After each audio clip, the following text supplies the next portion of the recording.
Here we are once again. Hey, everybody. Hello, Well, here we are.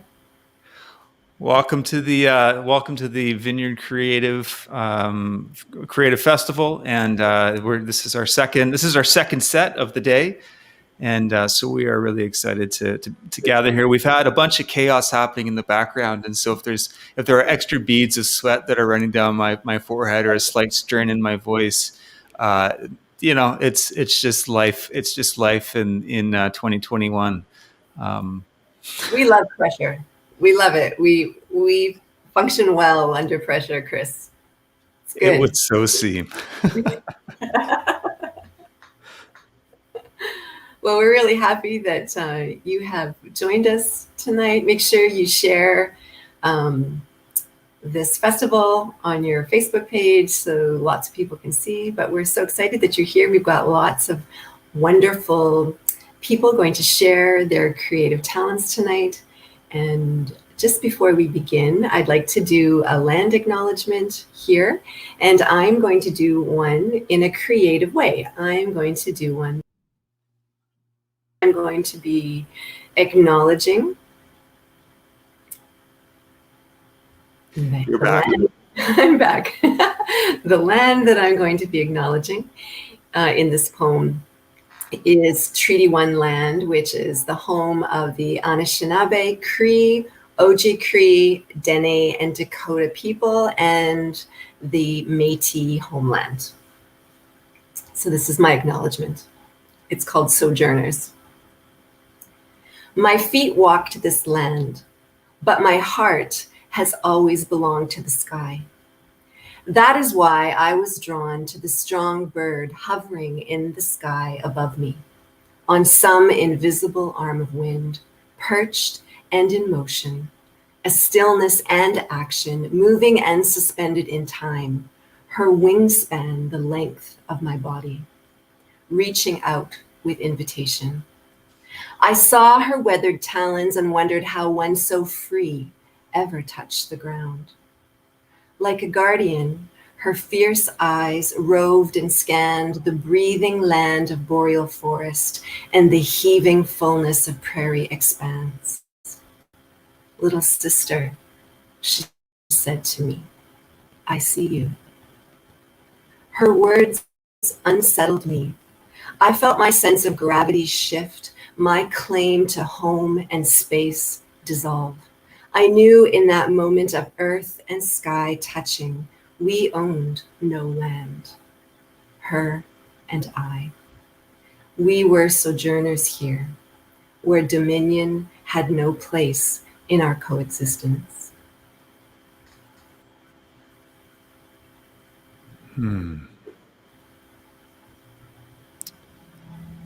Thank you for that, Sherry.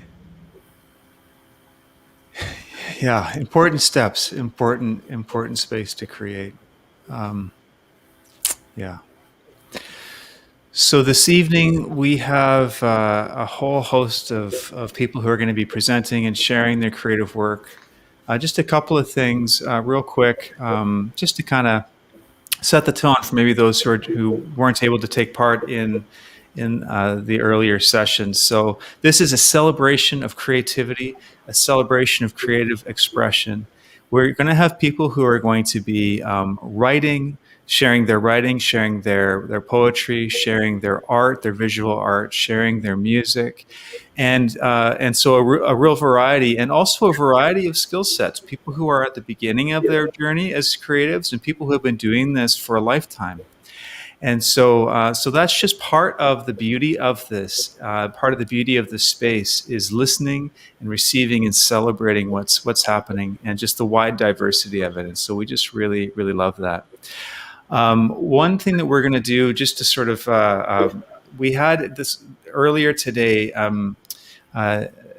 Nikki from Guelph, she actually shared a reading, and it kind of fell apart. The audio really broke down terribly on it. And so we wanted to make sure we had a chance to properly hear that. And so we're actually going to start.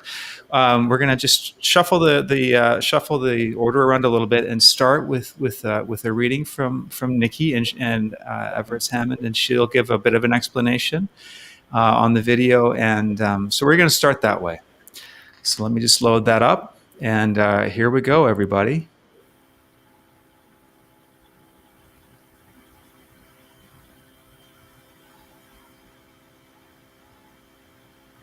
Hello, my name is Nikki Everett Hammond, and I live in Guelph. And I want to acknowledge that I live on the traditional land and territory of the Mississaugas of the Credit First Nation of the Anishinaabe people. I have Kris as my pastor, and I write poetry, short stories, and a novel. And the poem I'm going to read for you today is a retelling of the Noah story from his wife's perspective. His wife's name was Naamah. It's called Naamah and the Lion. Of all the insane plans a man ever had, this takes the cake. So says Naamah, and she should know. Everyone thinks so too. The women stare at her in the marketplace. They whisper and point when they think she doesn't see them. They laugh at her behind jeweled fingers. Worse yet, they pity her. All the wealth of that rich man Noah poured into his deluded hobby. His family left to forage for themselves. No silken veils for his wife, no ostentatious bride price for his sons, no fine house with fountains, servants, concubines, orchards, granaries, no feasts given for friends, no revelry, drunkenness, debauchery, no influence peddling, no bribery, no buying and selling of human flesh, no plotting with others to gain power, no eyeing the neighbor's wife, and she is much offended, no stealing the neighbor's cattle, he is much offended. They are fine cattle, certainly worth coveting. No murdering the competitor in name or body, no violating innocent flesh. Noah, it is agreed by all, is no fun at all. But this does not surprise Naamah. Things were always thus. All of Lamech's kin had turned down Noah as a son-in-law. Despite his father's wealth, they knew Noah all too well. And where would that leave his wife and her family? Without influence, without pride, without power. For Noah was disinterested in all that made their world go round. A gangly, quiet youth, pimply and a daydreamer, a poor dresser, a loner. Antisocial, said the men. Deviant, said the women. Boring, said his peers. Too introverted, said the elders. Not a team player, said his tutor. No one wanted him, not that he seemed to care, not Noah. But his father did. Convention insisted on it. And Lamech was nothing if not conventional. A journey of a week brought Lamech to Naamah's village. He strode into her life, a fine tall man, bearded, turbaned, robes dripping with the promise of riches and an easy life. A herd of white goats followed with a shepherd. 2 red oxen pulled a large wooden cart filled with rugs, spears, grain. A few pointed questions, and he stopped at her father's tent. How could Tubal-Cain refuse? Such a man must have a fine son. And close enough in kinship, most words were understood. A fine match after all. Naamah, listening behind her curtain, the eldest and homely under her veil despite her name, could hear her father's calculating tone as Tubal-Cain weighed her worth against the lust for foreign gain. And how could she begrudge the promise of such a glad future, far away from comparisons with her fairer sisters, far away from village gossips and their contempt? Yet something nibbled at her joy even then, a slight discord she found easy to ignore, yet remembered later, when the door closed, on all returning, she saw the cheat of it. But hope she felt that morning. Cool, dew-drenched grasses glittering in new sun. Head high, Nama rode. Her veil a wedding blue, fluttering like butterflies about her. Lamech in the lead, they cantered out on 2 black horses for dowry. The clan and village stood along the road, waving sheaves of yellow grain in dutiful farewell. She reveled in the grasping envy from her sister's eyes, the unabashed surprise in glances from her former foes. Surely it was Nama's proudest day. And some happiness was hers to find with Noah. Both were shy with want of words those first few weeks, growing pleased with bodies young and open to each other. Yes, they found freedom from their loneliness in each other's arms. Her mottled face lost its uncertainty and gained a beauty in his eyes. His awkward and thoughtful stance spoke to her of something deep and timeless. And children came, 3 sons a quiver full, enough to dent the clan's judgmental stance to something like respect, until Lamech's death, when grief drove Noah into the desert watches, where voices spoke, or maybe only one, warning him of something called a flood, of rain and storm, of many waters, of things unknown, bizarre, insane, of death to all but Noah, if he listened. And so it began, her humiliation and defeat. All Nama had gained and worked for, lost in Noah's building of this wretched thing, this boat, this ark. Nothing like it in the history of their clan, scandalous. Using Lamech's vouchsafed wealth to purchase wood and pitch, spending nights consulting vain, deceitful voices, or is it only one? Wasting days constructing this vast monstrosity, forcing sons to bend to his unfathomable will for years. Many waters, what could this mean? Beyond the dew that watered all their fruitful earth, beyond the waters drawn from man-hewn wells or flowing down the far-off mountainside? A flood, you say? Waters falling from the sky like rivers?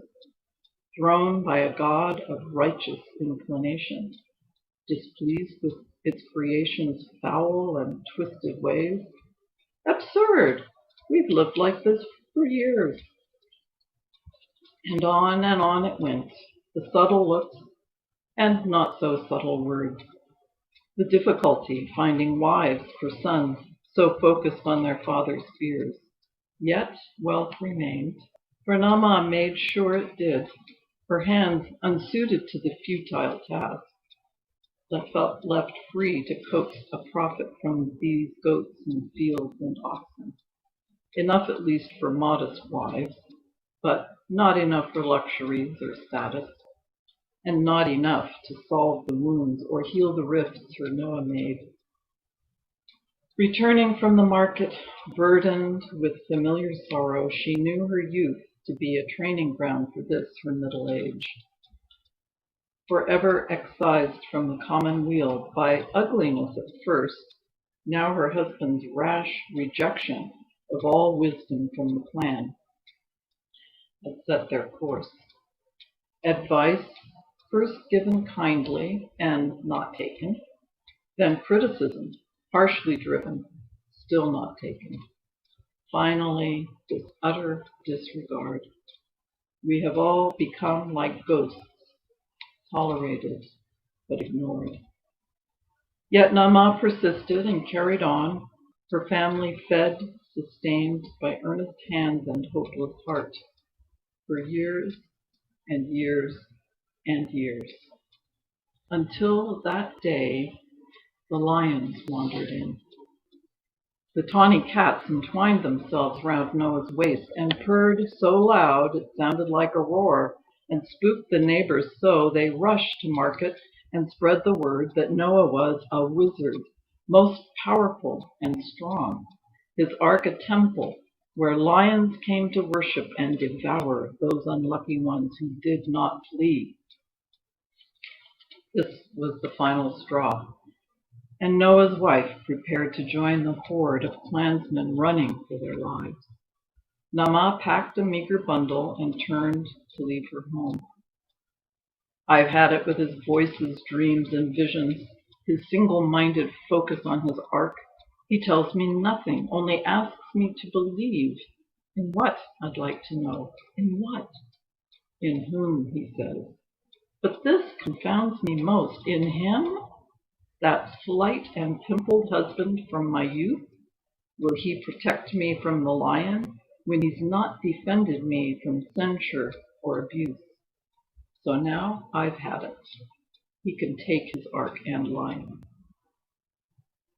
And so she follows fast, the mob already gone.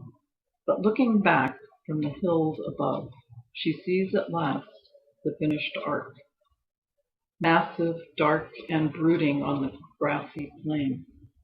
Her sons like ants beside its somber bulk, her husband's pale robe within its shade, and more. The lions lying languid in the sun are joined by donkeys, ostrich, camels, deer and boar, and more. She has not names for all the massive creatures gathering there.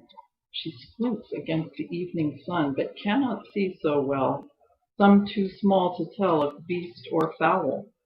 And oh, a dance of colors in the air. So many birds in flight swirl round the ark, while some alight upon its burly prow. And she, amazed, now fully turns to gaze upon the wonder of it all. And as Naamah pauses, hesitant at last, the lighted field darkens. Wind teases cloak and hair. She hears a splat and sees dark blotches in dusty road, then feels cold drops on naked arm. Sudden light explodes with raucous roaring, but not of lion. She is afraid. Could this be rain? The falling water sent by Noah's desert voices? Or was it only one? Naamah rushes back against the flow of kith and kin and puts her hand to gathering in the remnant of their flocks, the grain and hay and salt and ale, seed and blankets, fire pots and clothing, fruit and slips of vine and tree, a hive or two or three, the many small and needed things men often overlook. And all the while, she keeps her eyes fastened on the lion. Thank you.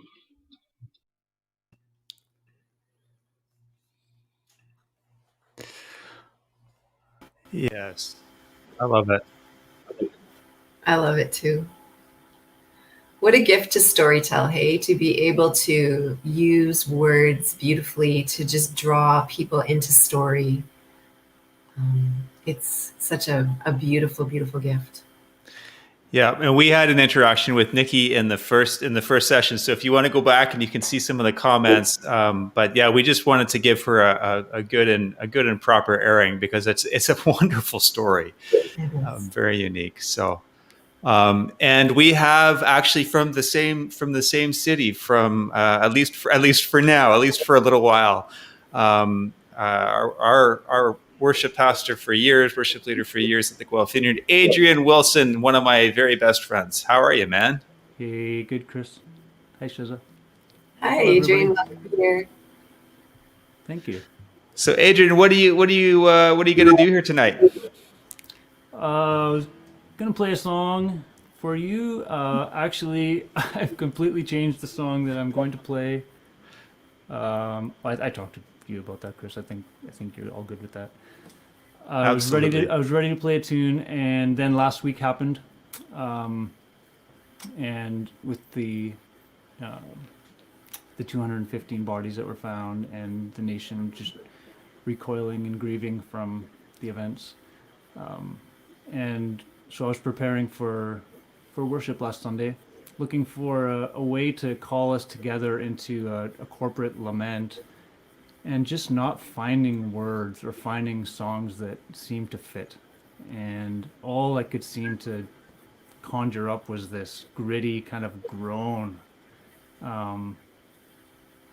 And so I turned that into a song. And the verses, they attempt to kind of take us through the phases of lament. So coming before God, bringing our pain to Him, pouring out our fears and our frustrations and our sorrows, asking for His help. And then just choosing to dare and trust in His promises. I like this about lament, that it has this purpose of renewing our confidence in God, which was new to me, and so I wanted to bake that into the song as well. Anyways, it was a bit of a feeble attempt, but this is what I came up with, so happy to share it with you.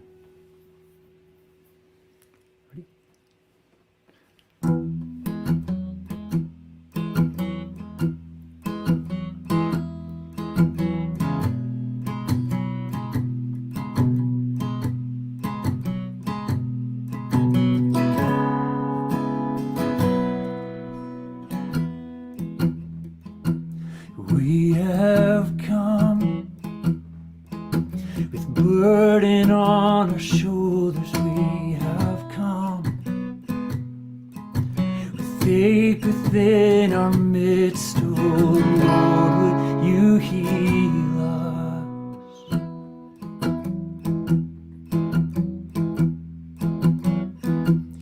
We have come, the wounded and the wounders. We have come, lament upon our lips. So Lord, would you heal us? Lord, would you heal us? Oh, oh,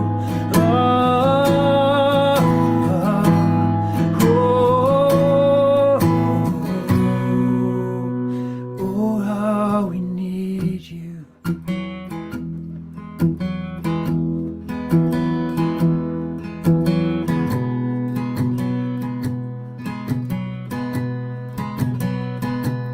We have come, pleading for your mercy. We have come, forgive us for our blindness, how we need you.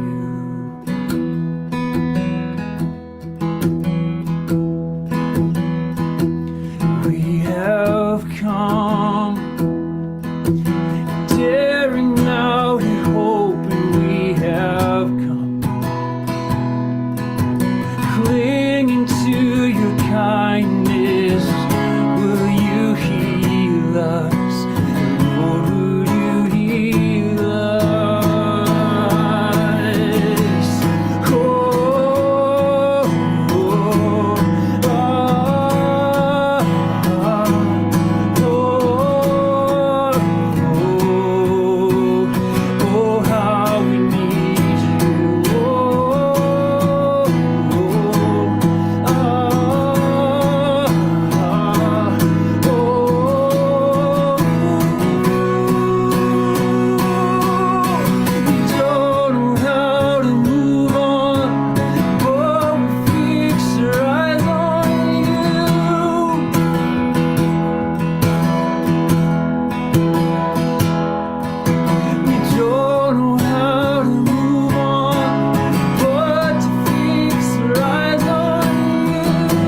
Great. Thanks, guys. Really great. I felt such a lift in my spirit just now, which is an interesting thing to have happen in the space of a lament. Thank you for that sensitivity to be able to somehow lead a lament that somehow also has lift. Thanks, Chris. Yeah. Yeah, Adrian, you said before that lament is renewing. A lament is to pour out, of course, our feelings and the situation, but it also is to renew our trust in God. And maybe that's where, Kris, that lift came. Hey, like you, what you set out to do, you accomplished. Yeah. Beautiful. Thank you. Beautiful. Yeah. Well, and I think too, as Erica has, we have come the wounded and the wounders. And I actually think that I was thinking about this even on Sunday. That's an area where we don't have a lot of language that we're, a lot of our language identifies with the place of the suffering. And there's just something about a lament where that's complicated in who it includes. And I think there's something in that too. So. Yeah. Well, I have to give a shout out to my dad for that line. So I did a co-write with him on this one, and that was one that he brought to the table, and I love that line as well. That's great. Go Brady. That's awesome. Thanks for having me. Beautiful song, beautiful gift. Thank you. Thanks, my friend. Awesome. Well, we're off to another beautiful start here. Hey, Shezza? Yes, we are. You know what? It's great to hear all the gifts from across Canada. What a rich and diverse community we have. It's awesome. Yep. Yes, indeed. Hey, so we're bringing on a couple of you guys are becoming like old friends here, Graham and Colleen. It's so great. We've got some years of like, not the digital FaceTime, but the real FaceTime. And we will again soon, hey? So good to have you guys here. How are you? We're doing good, thank Pretty you. good. Yeah. Good. Nice to have you here. Thank you. It's so good to see you guys. Say hi to your wonderful husband too. Oh, I will. I will say hi to him. Eventually. Eventually. Be nice to hear some of his talented playing again too. I know. We'll have to coax him on here. He's so shy, Mm-hmm. That's the word that everyone thinks of when they think of Paul Ansloos, is shy. But anyway. So hey, Graham and Colleen, guys, so in just a minute we're going to bring up a video. Do you want to just sort of set the stage for that and yeah, what we're going to hear? A brief explanation.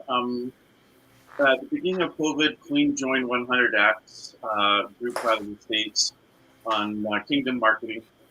Then it went she joined a group, Lindsay Van Zyl, and she's they were from 100X, and they started their own online ministry and business. And we joined them, and they helped us to start getting set up with getting our own business / ministry online. And we call it Encouraging Creativity. So this is our actual first production of a video that we produced. It took us about a month in preparation. When we went to shoot it, it was a good 4-hour time lapse. And then after that, we went to edit.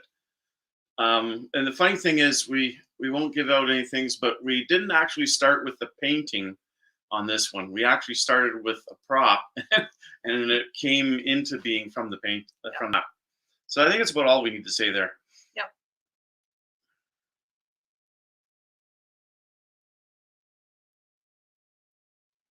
Oh. Can't hear you. Should we just keep talking here, or you're playing the other video, or what's happening? Here we go.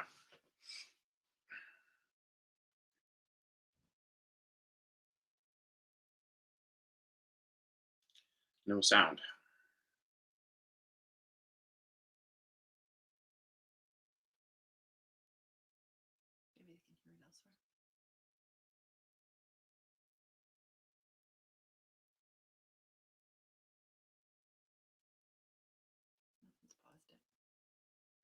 Is there no sound?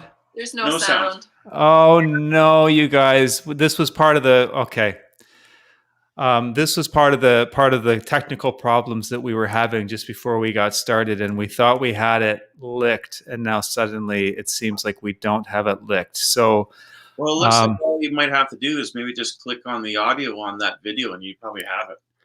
no, it has to do with how it's being routed in the background, so unfortunately, there is a soundtrack to this, but I think there's still value in presenting it visually, and so I am so sorry, friends, for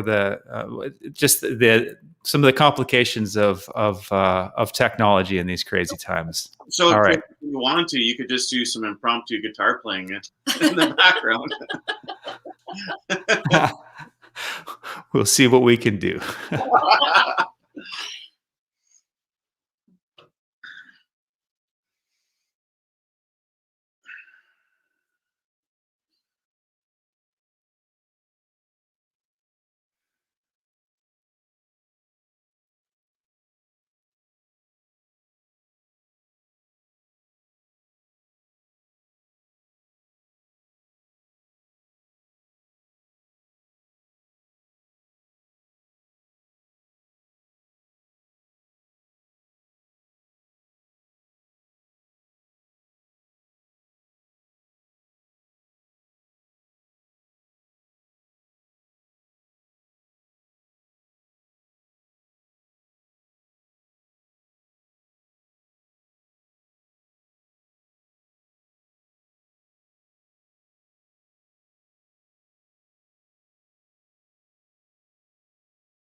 Well, hey, you guys. I know it So lacks that's some really of cool to this. see.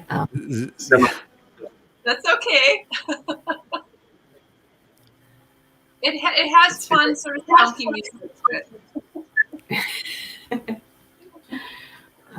I love that you two work together, that you collaborate on a piece. That's an interesting thing to do as painters. Oh, completely. I mean, it's an interesting dynamic because you have to figure out, you have to be really clear on what you're producing. And you also have to develop some rules around the painting. Yeah. So there's a clarity to it. Who's going to paint what and all that kind of stuff, and then who's going to start on one side and all that kind of coordination. You know, Right. you almost have the X's and O's that look like a football play, but Yeah. And I wonder if being married makes it easier to do a collaboration or more difficult. I wonder. No. yeah, it's a good thing we didn't have the behind the scenes video. Yeah. Yeah. Oh, that's great. As someone who does art with my spouse, with my wife, we can attest to the fact that sometimes it's love, sometimes it's war that happens in the background. But I think it's beautiful. And Liv and I were actually talking about this, how, you know, and Colleen, you talked about this the other day during the Imaginarium, the playfulness that and what I love is how you show, not just, you know, the like show me, don't tell me kind of thing. And you guys, you both have a playfulness that's rooted in kingdom, that's rooted in joy. It doesn't ignore the difficult things, but it's rooted in and wonderful. And the other thing too, again, I've said this at least a couple times now, but this, what Malcolm Guite said to us about like bodying forth imagination. This is something. I mean, here you have a painting that you kind of translate into a table, into actual space, and you talk about like the liminal thing, right? The kind of in between place, and what a really creative way and fun way to do that. So I just love it. Yeah. What was really cool is that God took us through quite a process. So we actually started with I would say these plastic neon plates. And then we thought, well, let's start with the table because we have to figure out our perspective from the table. So we had to do lots of cheats. We had to block up 2 legs. We had to make the table look wider and then tapered. So we actually had to add pieces to the table. And then we realized that all the props had to be half scale. And so there was just all these little details we had to iron out before we could go with actually doing the painting. And it took 2 of us to actually work out the perspective. Somebody had to stand back and direct where the line was supposed to be. Yeah. And then, it took about 6 or so hours to kind of rough out the drawing, and then we were ready to paint. I think, Yeah. sorry, I'm just looking at some of the different comments. It's always fun. And the cool thing is God is still showing us new things with it. Definitely. We wanted to use the neon colors just because we wanted it bright. But then I got a hold of this black light pointer, and we started seeing how it looked like if it was glowing in the dark. So now we're working on the painting to do a glow in the dark night scene using the same picture. Yeah. So there'll be 2 paintings within one. And it's really cool. So then God gave us new verses for that. Yeah. We're thinking about this, the heavenly realm, and thinking about, taking us from where we are in this dark time with how people are really discouraged, and just putting our minds and our hearts in a different place. And what I like about it, what speaks to me the most, is the floating trees with the roots in the air. And to me, that told me that where God asked me, he said, where are your roots? And he wanted me to have his roots, or my roots, grounded in him and in the heavenly kingdom. Wow. And I Love know, it, you guys.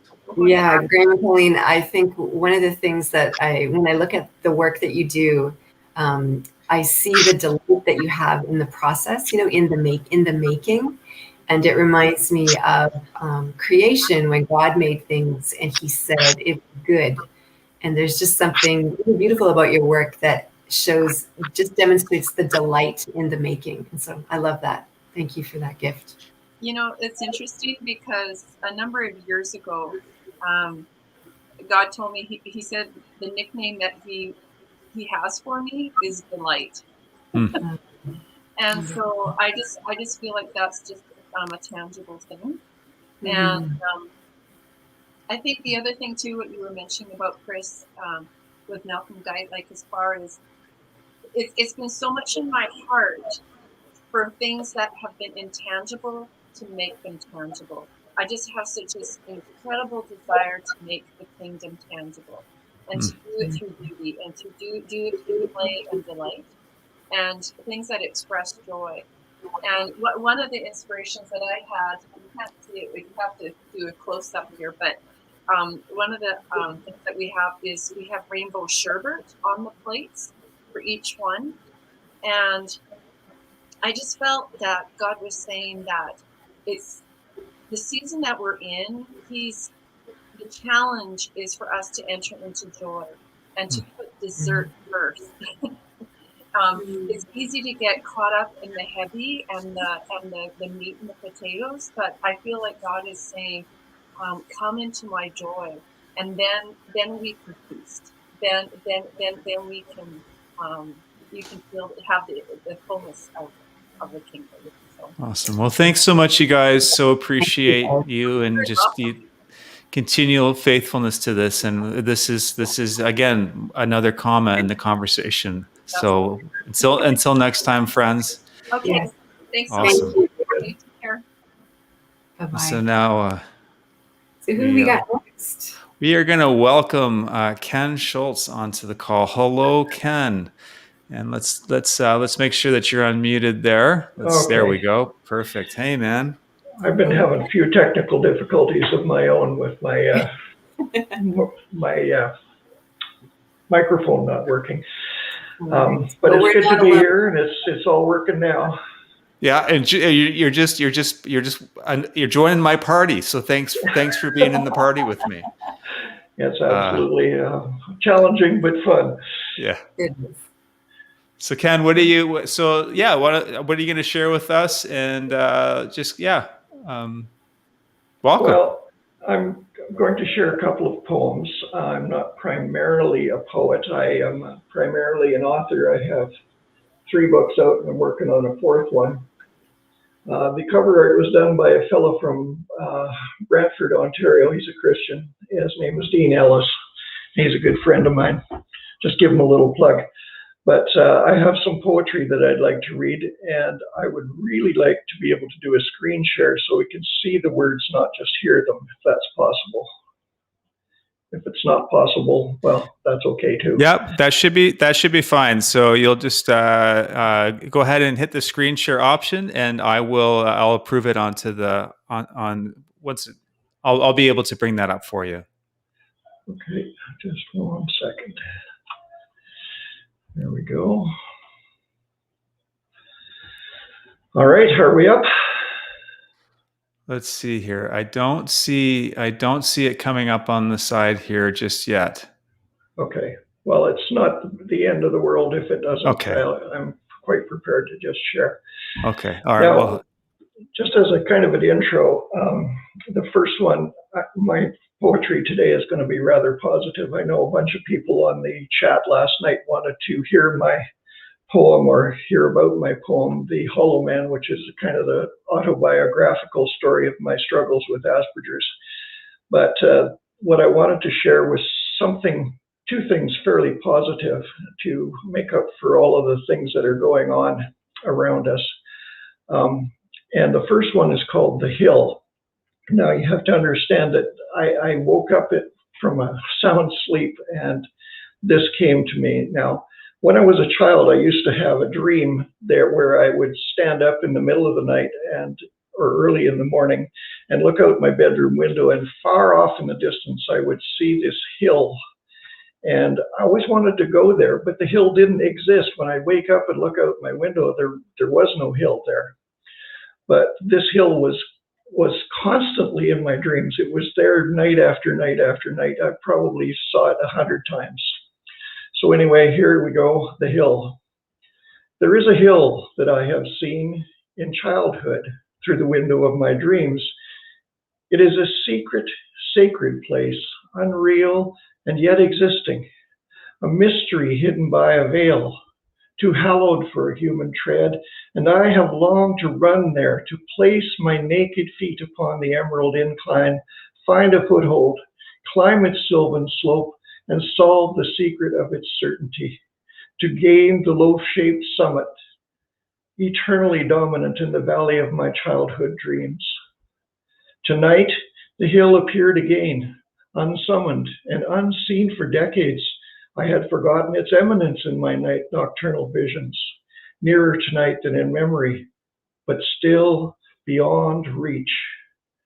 An arbutus flourishes near its summit, a solitary sentinel with roots embraced by stone, a sight I had not seen in decades past, and with it on the slanting crest a structure stands, bright, and lustrous on the sunlit slope, drawing my starveling spirit to its doorway. Tonight, I comprehend. And oh, tonight was special. Tonight, the hill drew near. It called me by my secret name and whispered in my sleeping ear. And I shall go there someday, for someday is almost here. And the passage I had to go with that was John 14 from the King James Version. Let not your heart be troubled. You believe in God, believe also in me. In my Father's house there are many mansions. If it were not so, I would have told you. So that's the first one. And the next one is Into the Abyss. And I found it interesting that some of the comments on this examine, one comment in particular stuck out to me, and it was the one about looking into the abyss. And so I thought it was appropriate for this one, which I had arranged beforehand to deal with. So, into the abyss. Alone upon the lofty ledge, the vast abyss before you. Your courage quails, your blood grows thin, your trembling hands grow weak, your mouth is dry, your lips are chapped, your quivering voice can't speak. You can't retrace the journey back that brought you to this place, but can you trust the wings you wear to bear you down and safe? One final footstep risks it all. It's here the faithful take their plunge, it's here the fearful freeze. It's here the faithful make their mark upon the airy breeze. It's here the fearful cling and shake upon their watery knees. But if you trust the Holy One who led you to this place, you'll boldly step on nothingness out into empty space. You lean into the abyss, gripping your courage tightly with both hands. The wild wind roars and moans and wails in screeches long and sharp. You carve it like a blade of steel. It must give way and part. Your pinions thrum through viscous air and match your pounding heart. You tame the air, you bend the wind, conform it to your will. Its sweet caress upon your wings, you soar on down until you see below you, far below, the ledge from which you fell. And that is a challenge of faith. It's the chicken line, basically. And the verse I had was from Isaiah about, he will send his angels to watch over you and bear you up, lest you dash your foot against a stone. I don't have a lot else to say about these two poems, except that to me they speak of hope in the face of darkness for all kinds of reasons. Anyway. Thank you.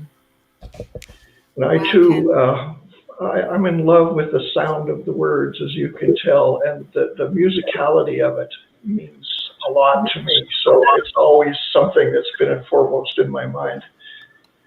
It's so true. As you were reading, that's actually what I was thinking. I was thinking it is musical, you know, the way you read and just it was beautiful. I loved the song you sang through your poetry. It was wonderful. Thank you. Thank you. Yeah, and I want to echo the same, and the sentiment that is, being expressed here. There is a wonderful gift in your poetry. And I can't wait to get my hands on and read your books as well. I mean, what a gift! I'm always in awe of novelists. I'm married to one, and it's just, it's such an accomplishment, and to be, so if you would be able to. Drop in the link on Facebook or whatever, just a link maybe to your website where people can access or find that would be just awesome.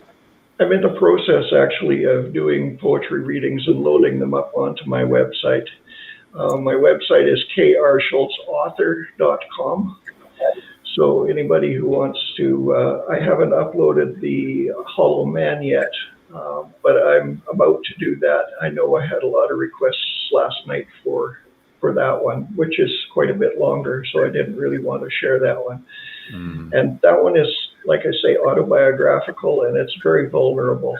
It's heart-wrenching in a way. Yeah, and it's the most beautiful poetry, something that is so personal and reflective of yourself. When you share that through poetry, through words, it's a gift to people. So thank you for that vulnerability. All right. Well, thank you for the opportunity. I have such a full heart. I'm having such a great time here. Even in the background of all the tech stuff, this is so you know it's legit when it supersedes technical problems. So thanks for being part of this tonight, Ken. Love it. Thank you very much for having me. All right. Yeah. Take care. So good. You too. Thank you. Wow, all these poets. Kris, we're going to have to do a Vineyard Canada poetry book. There's so many poets in Canada. Everyone's a poet, and we didn't know it. Well, poets and long form authors and novelists, and I mean, so much gifts here. Amazing. So much gifting. So Amazing. great. So I'm really happy to invite Tay to our call. Hey, how are you? Good. How are you? Doing well. Doing well. So I want to say this. We haven't met. We've had some interaction online, but so when Tay sent the video that we're going to watch, and I'm convinced that we're going to actually hear sound. So it should all work. But I was sitting over in this room in my studio, and I just pulled it up. It was the very first entry I looked at, actually, when just kind of looking through the submissions, and I started to get goosebumpy, and my eyes started to get misty, and so I thought, oh, this is going to be good. So so thanks for setting the tone, and I just wanted to say that was such an encouragement to me as I started to work through the submissions. So why don't you set up your video and yeah. We'll be sharing a song. It's really a musical arrangement of Psalm 13, the Lament Psalm. So yeah, I wrote it a few years ago. I was in a really dark place, and that psalm, when I read it, it just was able to express a lot of things I didn't know how to express, or that I didn't know I had permission to express to God, you know? So like hearing the feelings of feeling forgotten by God, or even abandoned, you know, in a lot of sense, like hung out to dry in some sense, and you know, feeling misunderstood by people and not vindicated, and all these, these, just dark feelings. And it was that song was really a gift, because it was able to express sort of those doubts and those fears, and even anger towards God or questioning, but at the same time express. Like at that time, I had like a thread, you know, just a little thread of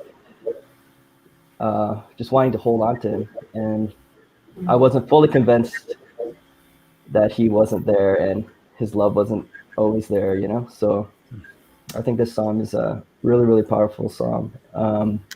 This particular recording, our church, you know, as you know, we go online. So our kids started to become involved in when we led the musical worship.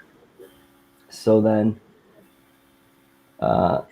we did, like, you know, led the worship time a few times, but then we thought, oh, why don't we do one of our songs? And this is actually during Advent, and, you know, during this is when the pandemic was feeling really heavy for our kids too. So I thought it was just a precious moment where we all had something to grieve, and hearing their voices too, you know. The song is called How Long, but I really felt that was the cry of their hearts as well. And we kind of just, it's kind of a special moment where we could just share that together and just bring it to God, you know. So yeah, it's with our oldest two, Faith and Elijah, and then my wife, Flo. Awesome. Great. Well, I'll bring it up, and thank you so much for this. Thank you.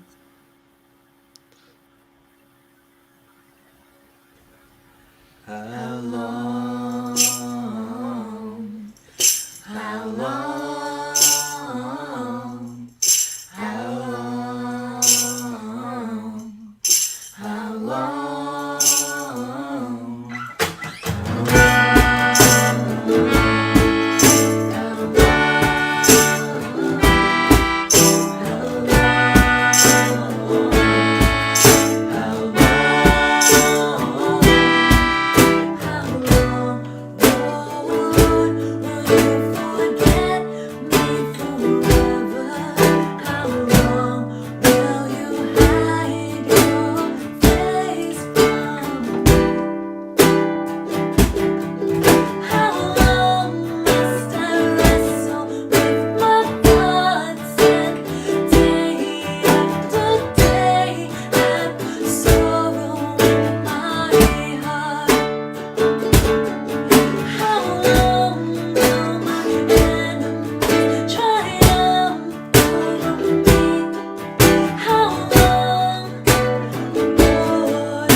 That's so great. I love that. Thank you. It's so It's funny. Not funny. I don't mean funny. That's not the right way.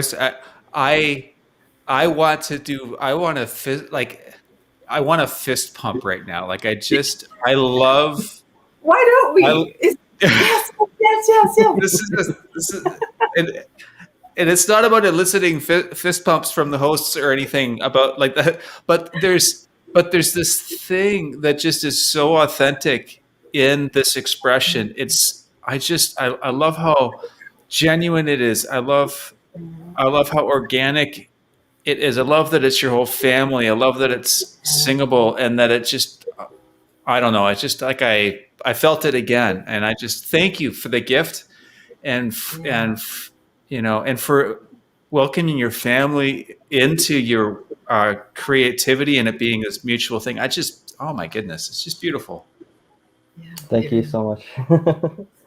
And it kind of breaks sort of like our expectation for lament. I think sometimes people are afraid of lament because they feel the only thing it is sorrow.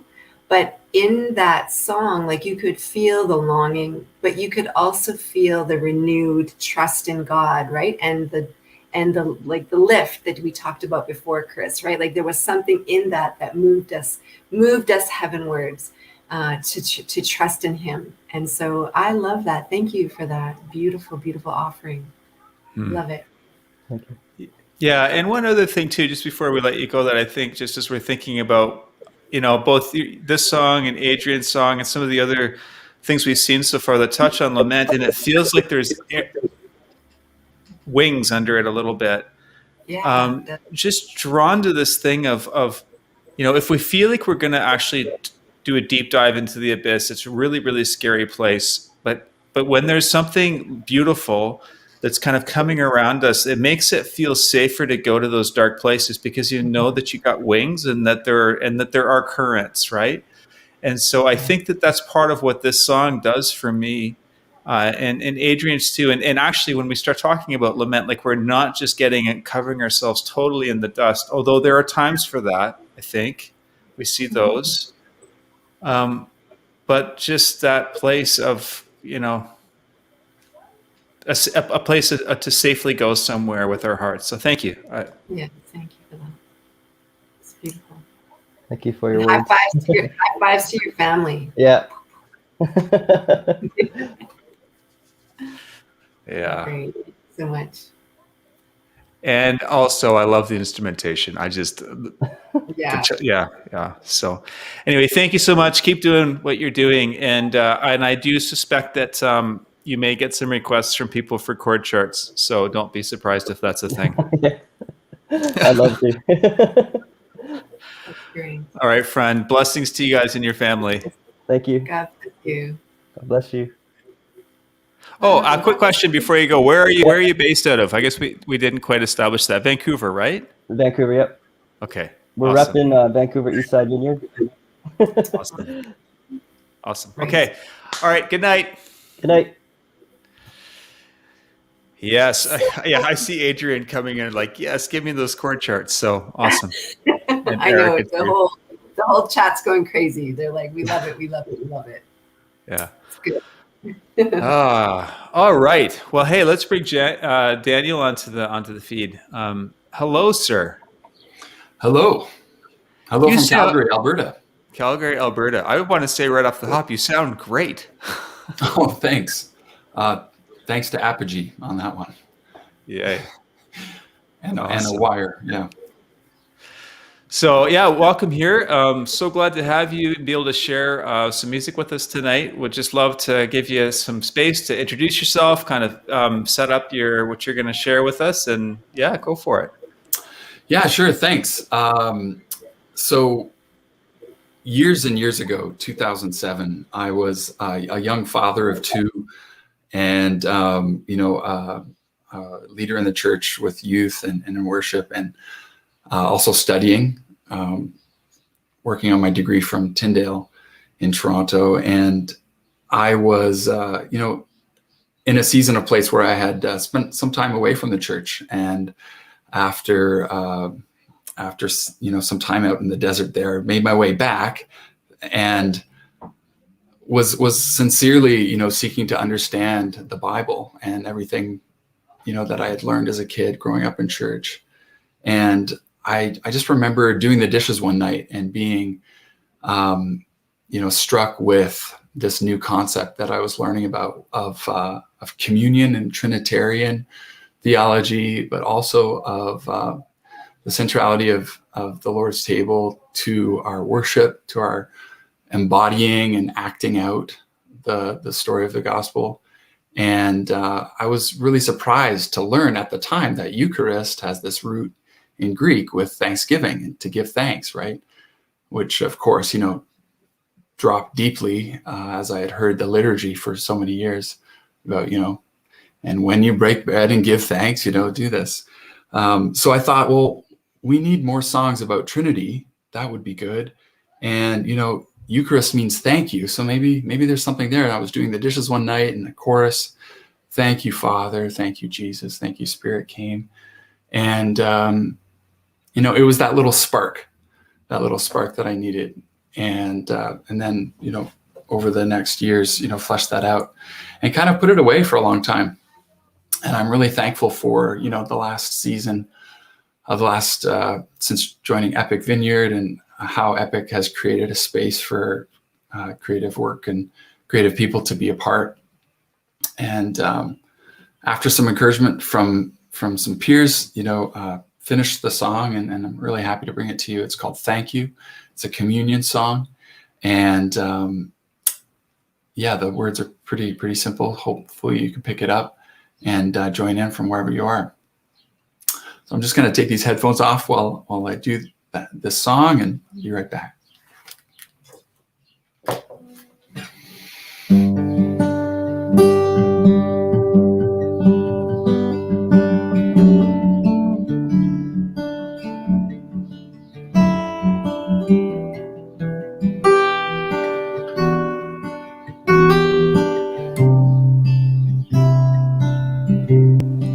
Yours is the body, yours is the blood, and yours is the Spirit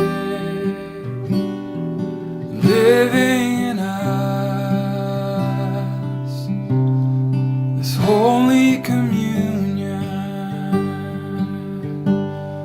this table of grace, we remember your suffering and taking our place. Thank you, Father. Thank you,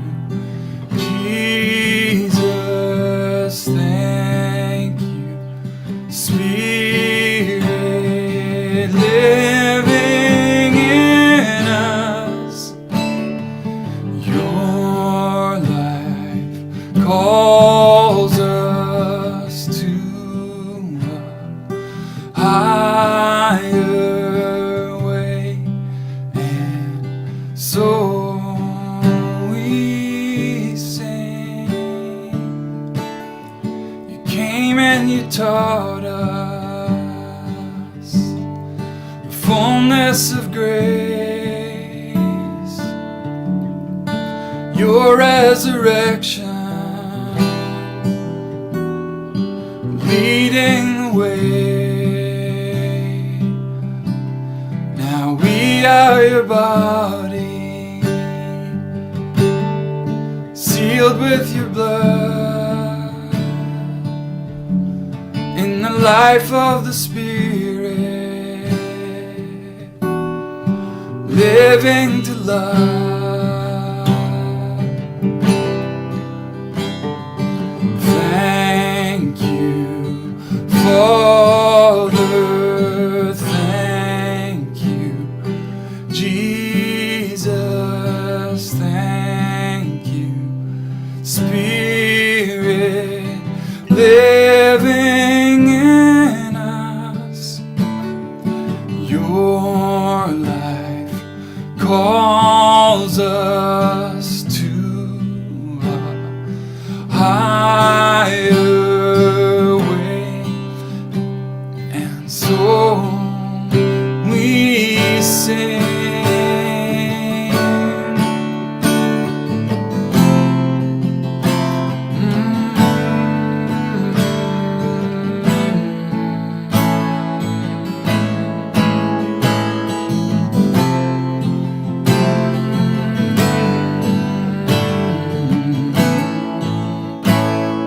hear our song.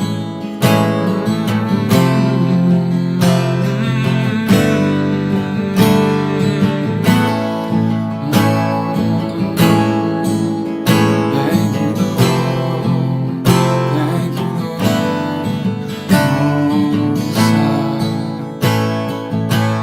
We sing thank you. Thank you. Thank you.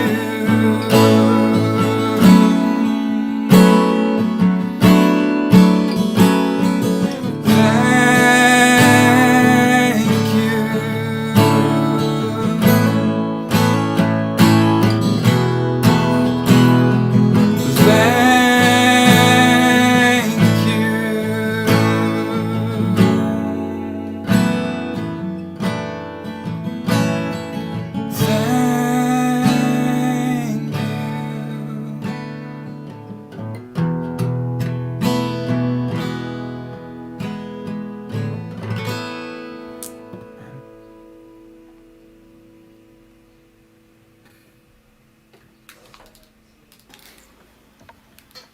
Thank you. Thank you so much for writing this song, Daniel.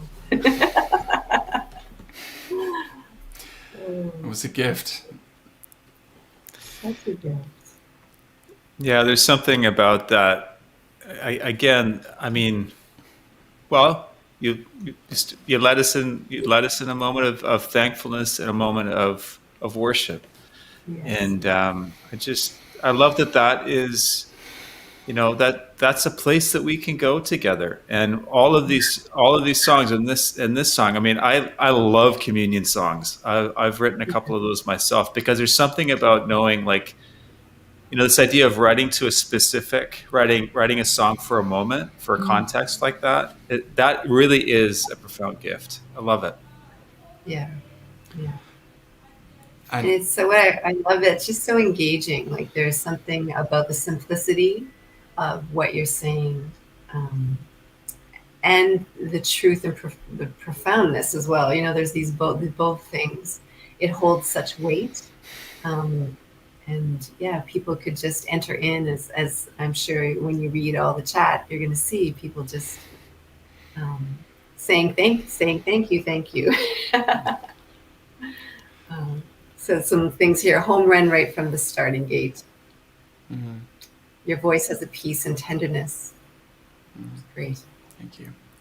Mm-hmm. Yeah. And I could see. Liquid love is out.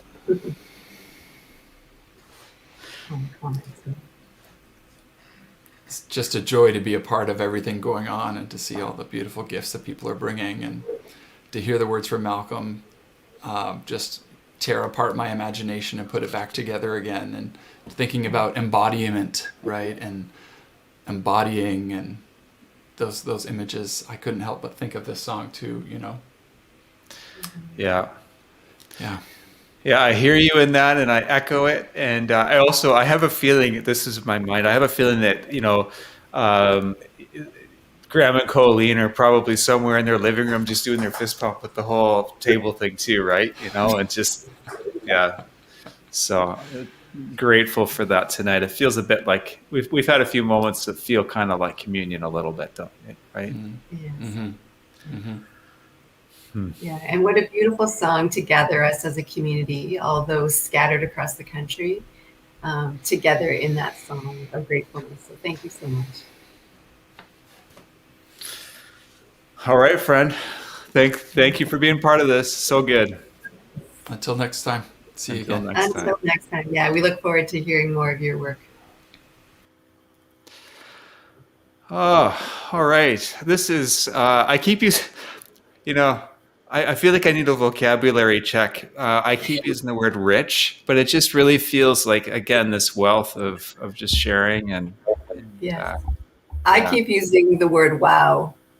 I need to bust out the thesaurus here so we can add some different words. But hey, Brian, can you give us some different words for rich and wow?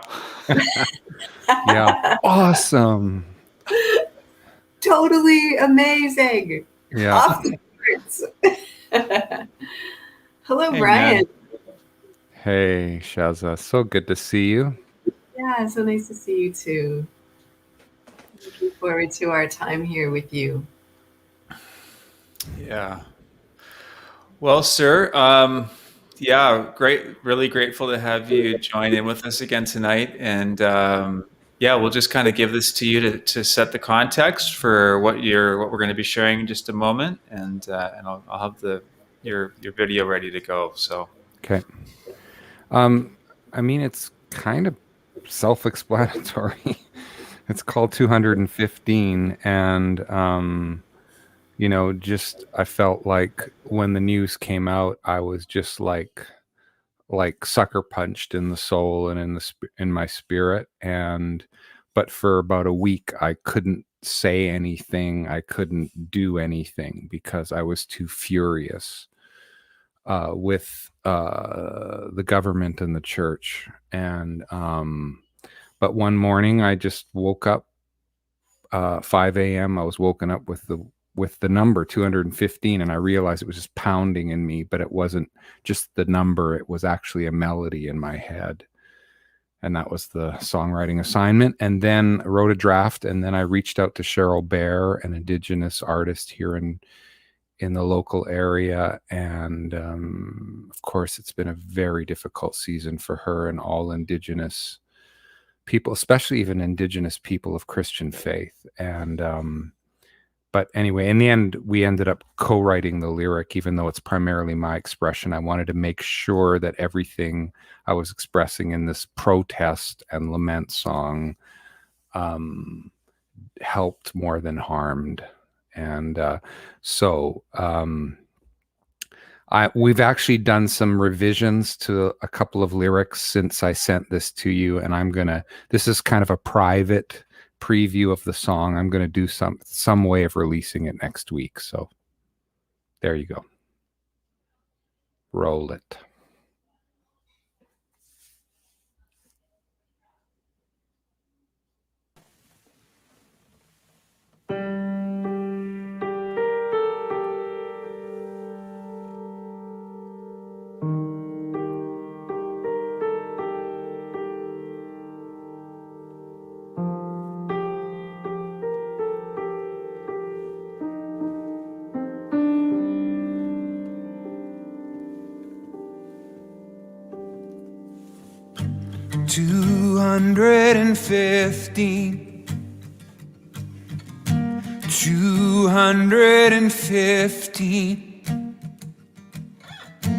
Indigenous children who can't come home.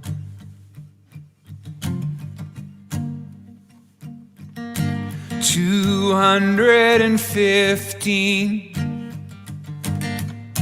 How many more missing? Indigenous children who won't come home.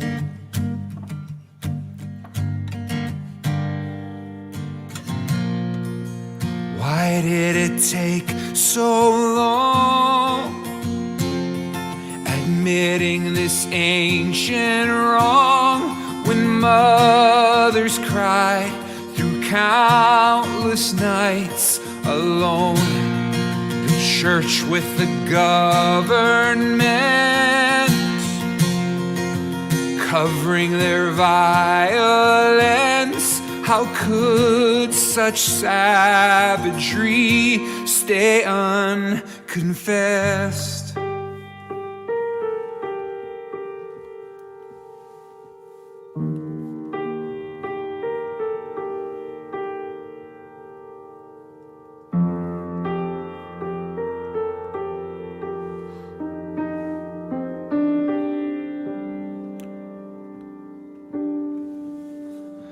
There's a God in heaven, you've been used again to subjugate, alienate, eradicate the other. I'm Christian, I'm Canadian, yet now ashamed of both. I weep with the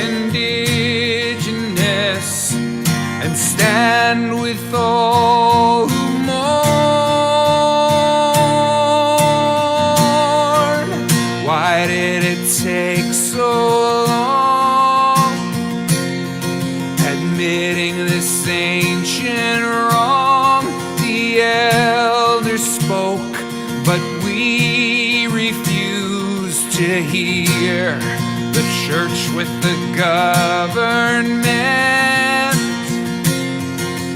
covering their violence. How could something so evil happen here?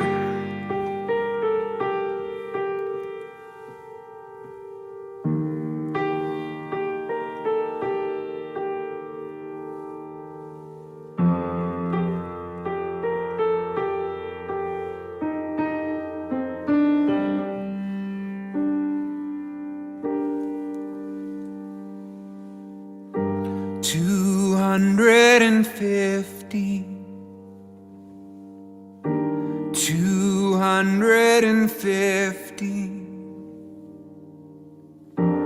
Indigenous children stolen.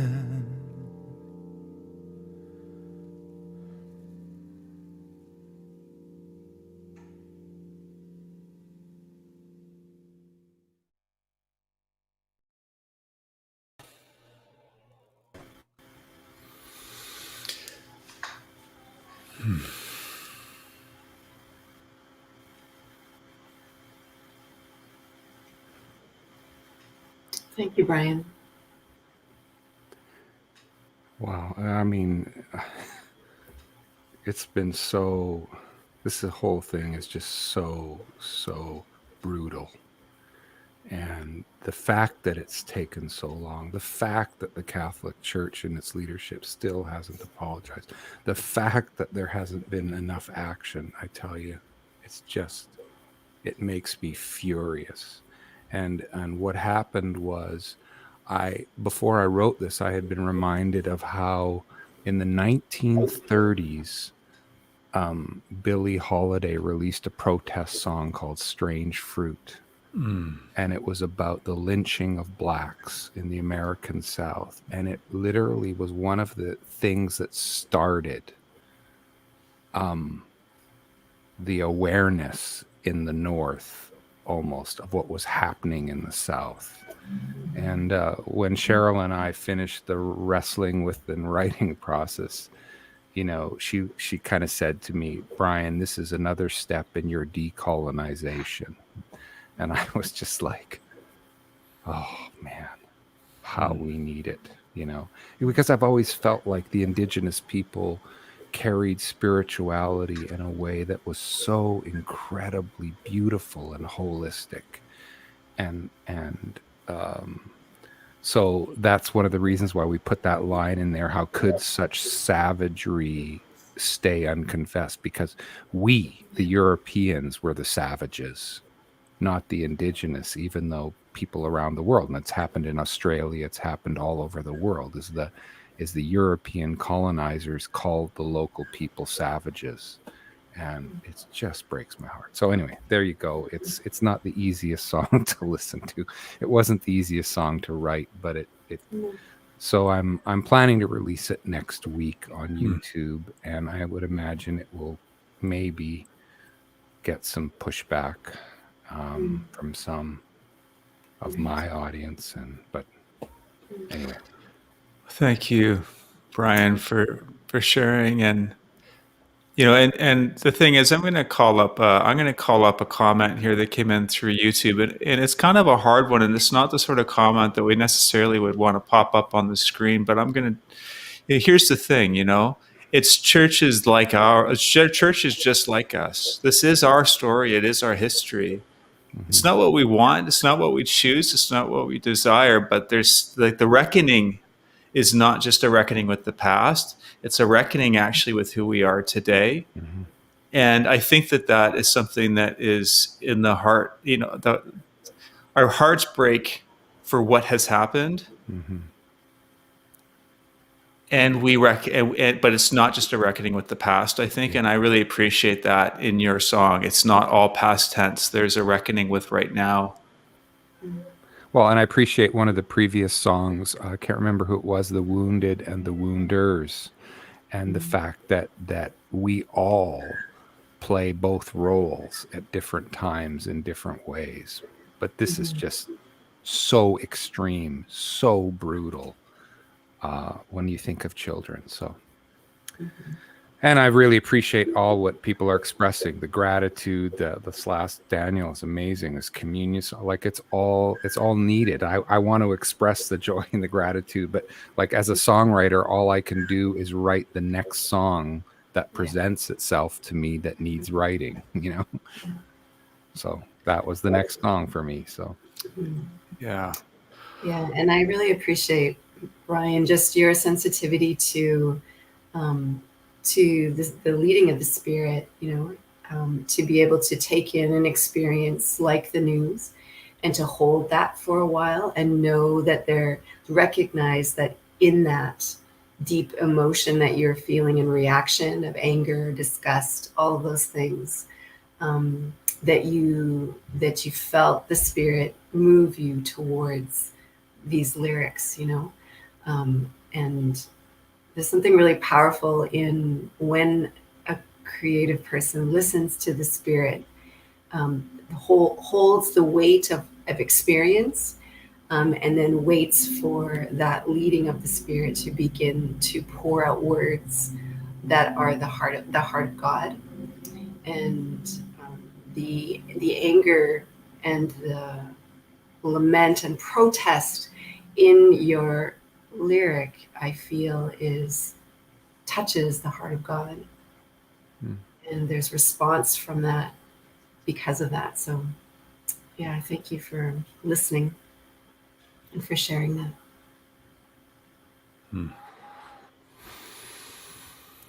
Yeah. Well, carry on. Yeah. This is this is the thing, right? I mean, this is the challenge for us.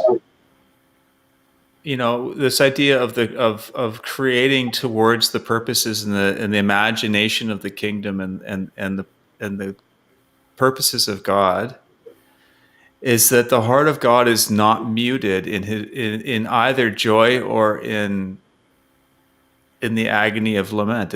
None of these things are muted in him. And so for us, I think that's part of the call, is to somehow create space, even though how do you do it? This is where we invite the grace of God to empower us to be able to go to places of great joy and places of deep sorrow and lament. Mm-hmm. Yeah. Yeah, and you know, Kris, I know that we've had so much rich conversation with people, and we've said throughout the last few days, like there's these like commas, you know, we pause here and we know that the story will continue. And I think sometimes with these songs that are so emotionally charged with lament, it's okay to have a little bit of space where we just like take a breath, you know.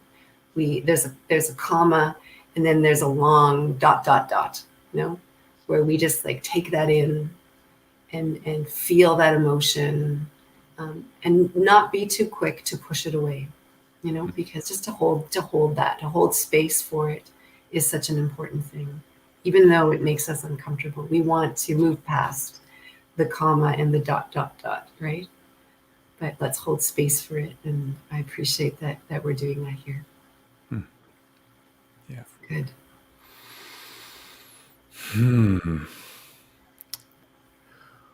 Well, here we go. Hi, Jenny.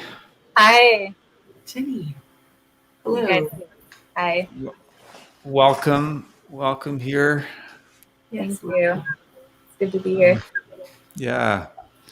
So really looking forward to stepping into. I know last year too, just really a really interesting and profound journey with you into your way of seeing, and so I'm looking forward to that tonight. Yes. All right. Yeah. Cool. Well, I want to read something before you show the images. So for those of you who don't know me, I'm a visual artist, and I've been working on a body of work for a show. I'm part of an artist collective called Open Book Art Collective, and we've been reading this book for the time being by Annie Dillard. The show was supposed to be last August, but it got closed down because of COVID. And so I was really wrestling with what I should make for the show. And I was really drawn to this excerpt. So I just want to read this real quick because it kind of is a preface for the work that I'm going to share with you. Okay, it says, "One death is a tragedy. 1,000,000 deaths are a statistic. Joseph Stalin, the gourmandizer, gave words to this disquieting and possibly universal sentiment. How can an individual count? Do individuals count only to us other suckers who love and grieve like elephants? Bless their hearts." So I was really trying to wrap my mind around this idea of like, how does an individual count when so many people are suffering, and when COVID was happening, and it was so overwhelming, and then George Floyd was murdered, and like everything was kind of coming to the surface in the past year, and even now this past week learning about the 215, but I couldn't make meaningful work about it because I didn't know how to experience it for myself. And then fast forward a couple months later, and I found out, well, my dad died very suddenly down in Seattle. And I just remember like my whole world came crashing down in that one moment. And then it was like, oh yeah, and an individual counts. And so I went home for 10 days. And when I came back, I was in quarantine for 2 weeks. And all I could do, like I had work I was supposed to do, but I couldn't do anything. I was just in shock. I wasn't even grieving at that point. I was just in shock and trying to understand what had happened. And I started making a series of pinhole photographs, which you can share now, Kris. Okay. Can I keep talking as you share the images? Yeah, just give me 1 second to pull this up. Oh. Okay. So pinhole photography, I wish I had a camera with me. It's basically a box, and you put the film in the back of the box, and then you have a little pinprick for the aperture, and you expose it for like 20 seconds or 2 minutes, and it makes a photograph. And so here are some of the works that I made. And when I was home, my dad always wore plaid shirts and was a very manly man and cut his own wood and worked in the yard. And that's actually how he passed away, was in the yard. He had a heart attack. And so I brought home his plaid shirt, and that became the subject for these photographs. And I was trying so hard to like grasp something, and it was so interesting as I was taking the pictures. Like you can't see the shirt hardly at all. Every time I tried to take a picture, it would elude me. It would just like disappear or not show up in the film. And then when I would take pictures of other things, actually really interestingly, there's another image of another artwork I did that has the word father in it. And you can't really aim your pinhole photo cameras very well because it's hard to know what image you're going to get. But that's the image that showed up, was father, and it came out really, really clear. And I remember as I was developing it in my bathroom, I made a dark room out of my bathroom. I was just overwhelmed by this sense of like, oh, I finally found an image. I finally found something. You can keep going through the images. So there, my father in the axe because he loved to cut wood. So it was I'm still trying to understand what this artwork means.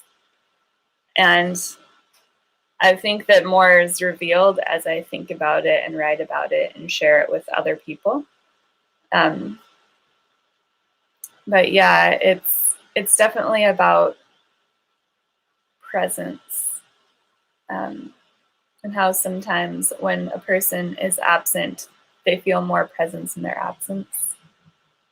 And I feel like after creating these artworks, some of the film didn't work, but that was a part of the process as well. Like those images had to be included because it's very much the process of grief is not linear. And sometimes you can't you can't get an image, or you can't hear that person's voice, or, you know, whatever it may be. So I found this process of doing the photography and the developing was very meaningful for what I was experiencing in my grieving journey.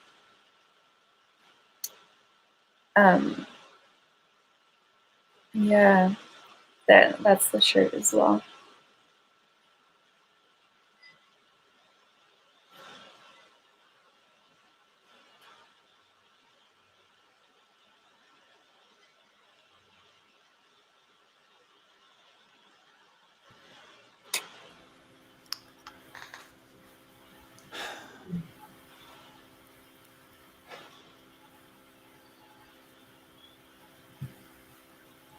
I just want to sit with this for a minute and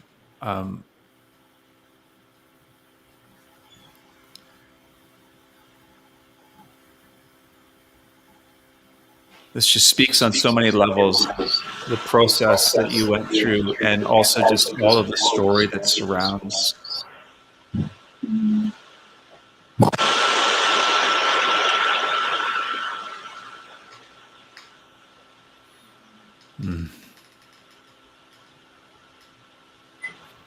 I love how in your work, Jenny, you set out to accomplish something, but you let it emerge as it's being developed. You know, you have these images, but the true life of it is coming to you as a progressive, you know? Yeah. So you're noticing that.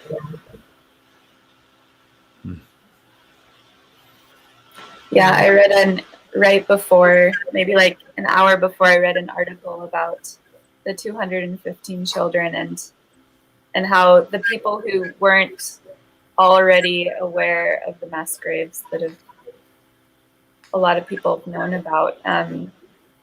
It was the children, and one person was interviewed and said, "Oh, when I heard that there was a 3-year-old child that was found, that's when it hit me, and I thought about my own child, and that's when it became real." And I think about that even like with my own experience of my dad passing away, and thinking about all of the bereavement that's happened from so many different causes, even just in the last year. Like it didn't become real until it happened to me, and I could connect with it on a personal level.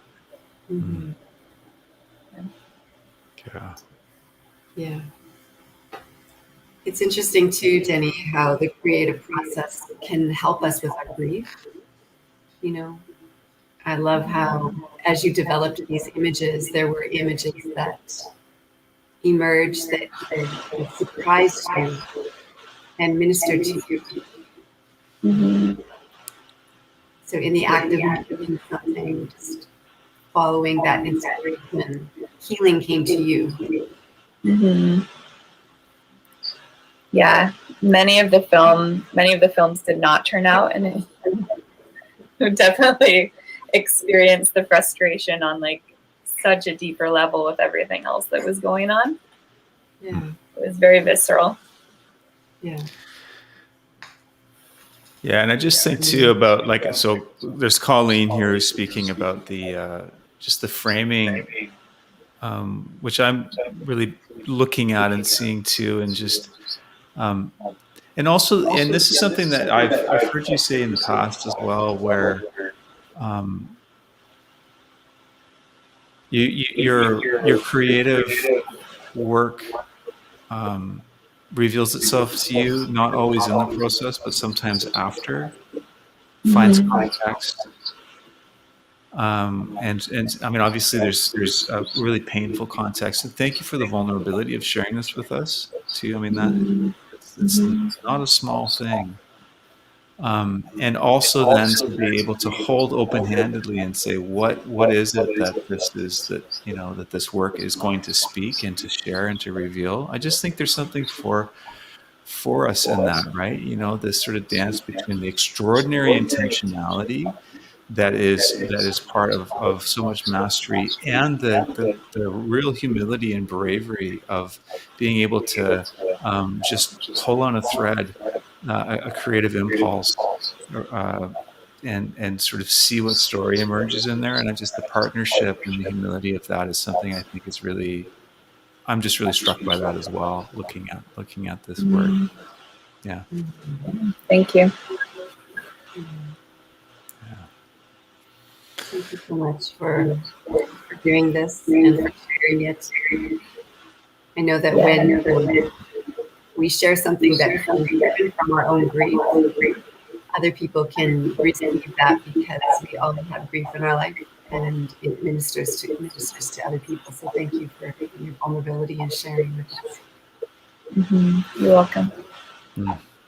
Great. Yeah. Thanks, Jenny. You keep doing what you do. Keep posting what you do and sharing it. I always, it's always a meaningful thing. And I'm a fan. Thanks so much. All right. Take care. Take care. Well. Yeah. It's what a journey. Wow. So we have up next. Yeah, we have Kate. I'm really looking forward to inviting you forward and having a conversation. Hello, Kate. Hello. Hi, Kris. Hi, Shezza. Hi, Kate. How are you? I'm good. Yeah.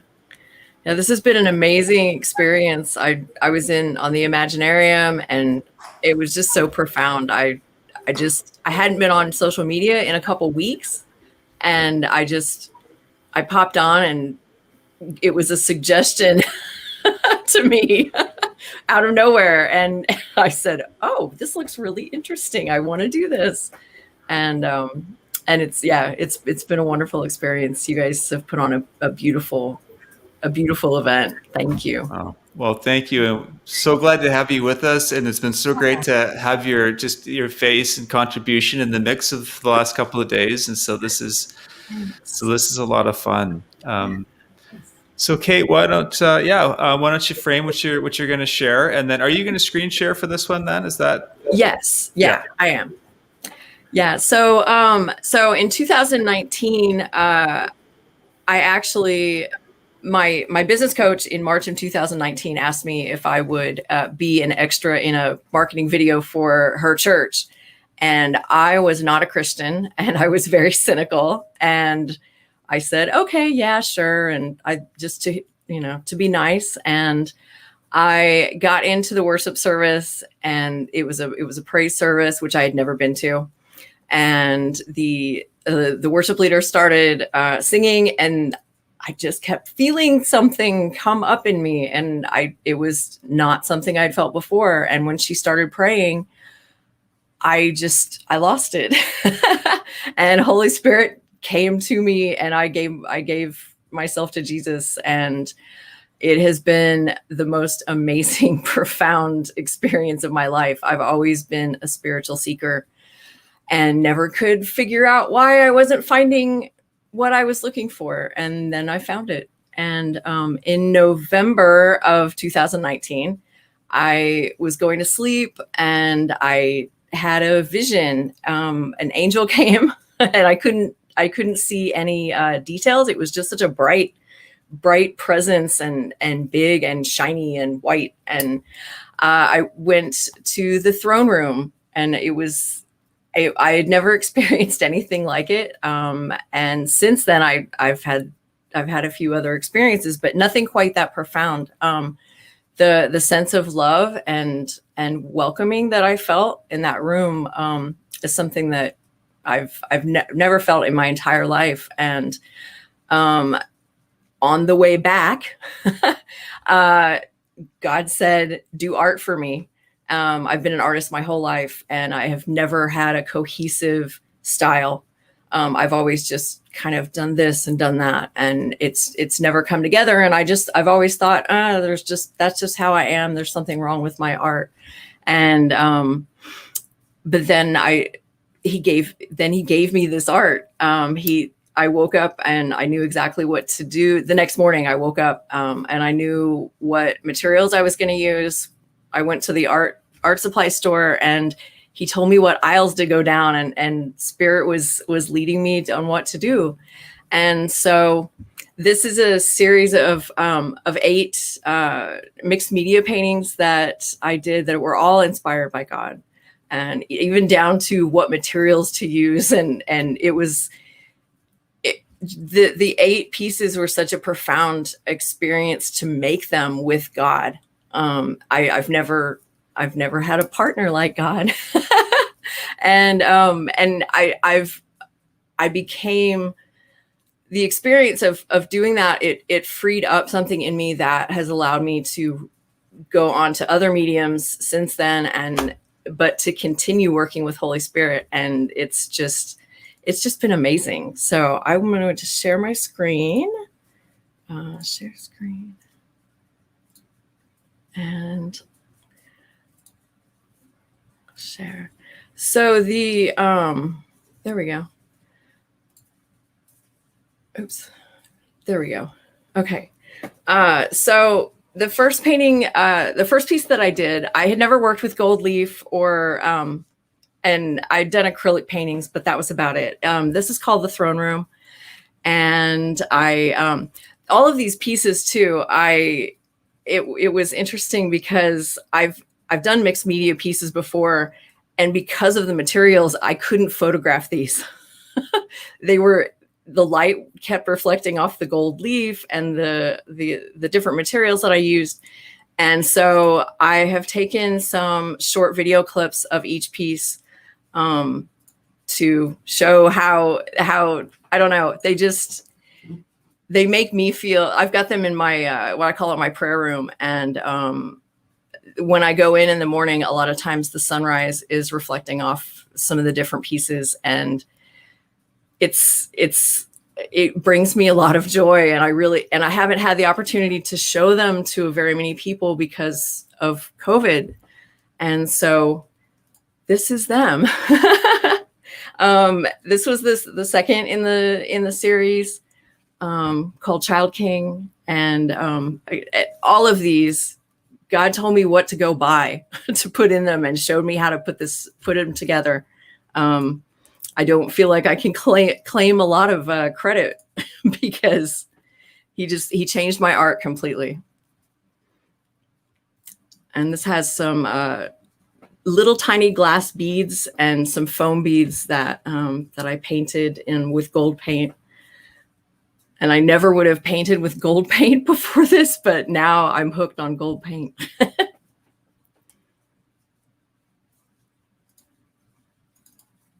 Oops. Okay. This one's a little one.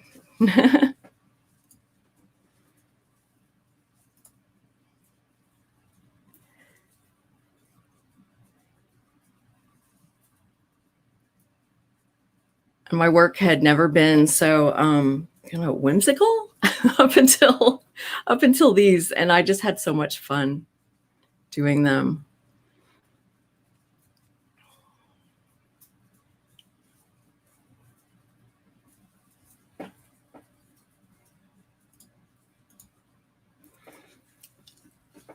This one, I just it really, this one really resonated with me. It really made me, it kind of was how I felt like I was before. I was in the dark. I was looking for something and I didn't know what it was, and then God's light shined on me and welcomed me and told me I'm loved, and that was the most profound thing that's ever happened to me.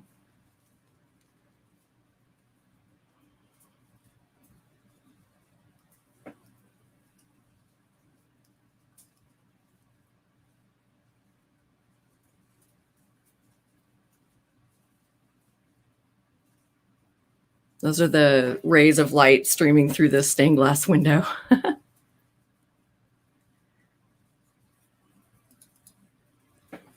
And I think this one is one of my favorites. I've done fiber art for a long time and really love doing embroidery. So I had fun making the heart for this piece.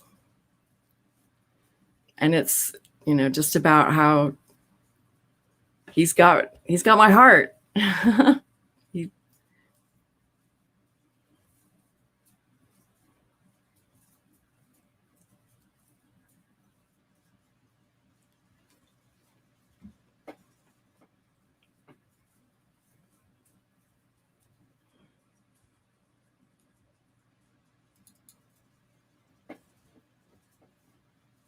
I'm actually working on another piece similar to this right now, but this one has a kraken in the bottom of the ocean with these type of ocean rocks. It's broken glass that I painted, and there's a light shining down in my new piece on the boat that's going to be saved from the kraken. And this is just God's hand coming down from heaven to pull us out of the darkness and out of sharp and rocky places that we often get into.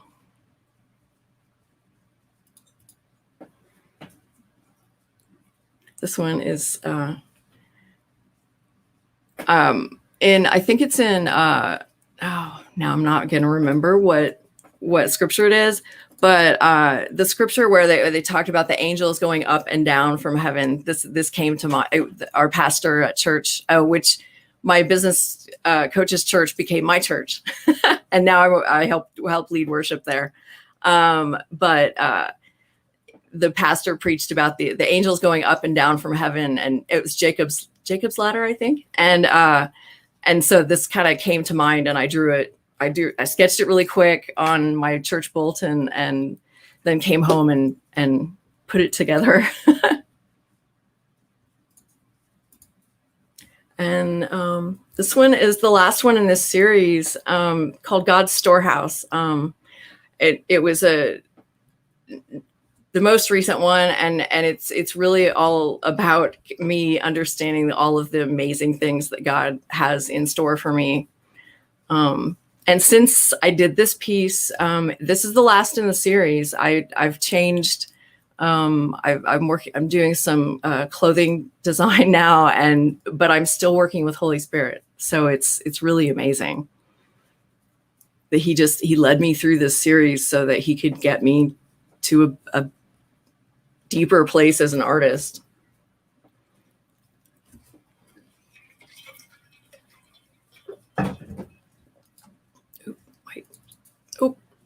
Well, there we go.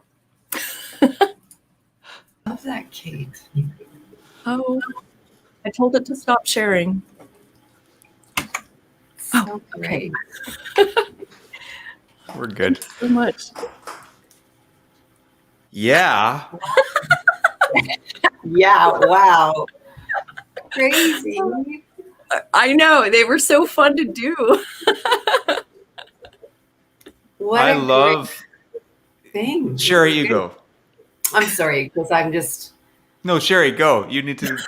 You'll go. Okay. I just want to say you have found the best co-creator in the universe. Right? Yes. And, yeah, I'm in awe all the time. And he has unlocked for you something that is just amazing. And I love how like some of the images to me look like little portals, right? Like in that idea of like all of a sudden you've been let into something, like you've had a glimpse of something, and it's so evident in the work that you've done. Awesome. Thank you so much. I'm glad that comes through. That's how it feels. Yeah, it does. And I love the gold. Looks great. Before I would have said, "Oh, that's so tacky, gold. Who does gold?" And now I'm like, "Oh, let's gold leaf it." I'm all over the gold. I love the gold. Me too. Wonderful. And you said your heart. Hey, he's captured your heart. It's so evident that he has captured your heart, and you have captured some of his as well. It's so evident in your work. So thank you for that. Thank you. Yeah, I just want to be a champion for a second and just say that, like, because I've seen this. We haven't spent time communicating much at all, really, in a couple of emails or whatever. But there's just been such a sponge-like quality to your countenance over the last, and even throughout today, a sponge-like quality to your countenance. And that is something I think that is really evident as well in this work. And thank you for Thank you for taking some movie, like for recognizing that. Of course you do, because you've made these things. But you know, those seeing the texture. It's exactly what I would do if I was standing in front of them. And so that yearning that I had the other day to stand in front of a piece of art and to look at it and to move around, that was such a gift too. But just keep doing what you're doing. And this co-creating with God thing is really, it's just so inspiring and encouraging. And be in touch. Like, keep doing what you're doing and let us know what you're doing. This has been such a gift. I will. I feel I didn't get to be around a lot of artists for so many months that I didn't realize until the Imaginarium started that, oh my gosh, I was a little like dried up, like a stream that's dried up, and just I just felt so inspired being around so many creative people the last few days. Just I feel like I've gotten refreshed, and I started working on another piece last night. So yeah. Awesome. Thank you. Well, thank you for being part of this today and the whole event. And just been, that's what I got. Thanks. You're awesome. Yes. Love listening about your journey too. Thank you. Yes, and we look forward to seeing these garments of praise that you are making next. Yeah. Thank you. All right, friend. Well, we're gonna chat again. This is awesome. Good. Boom. Take care. God bless. Whew. Wow, so fun. So much fun. Oh yeah. That was really, I want to slow time down a little bit and just get in there really close. It's wonderful. Hey, so we're going to bring Ari onto the stream here. Hey, man. Hey, how's it going, Kris? They're Alberta guys. Coming to you, from Calgary, almost down the street from Dan, who shared Okay. Awesome. Yeah. And I'm so glad that you're an email checker. I was, to the backstory here, I was sure I had downloaded Ari's video, and then I went looking for it and could not find it. And you sent it to me in time. Thank you. No worries. All good. Yeah. So how do you want to just kind of share what you want about this, so we can pull it up and listen to what you've got? I'll just share a tiny bit about how this song. It's a pretty short piece, but initially I guess the idea came to me sort of almost as a leftover piece from a studio session I was involved with years ago, trying to create a piano part for whatever song we were tracking at the time.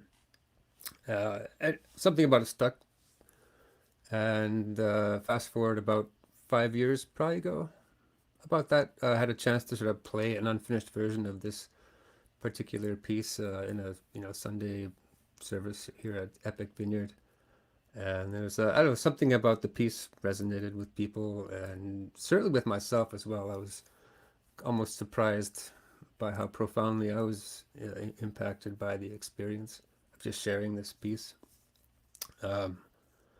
Anyway, so fast forward a bit to last year, when everyone was at home creating whatever, I decided to, I should probably finish this song. And we're also going through a bit of a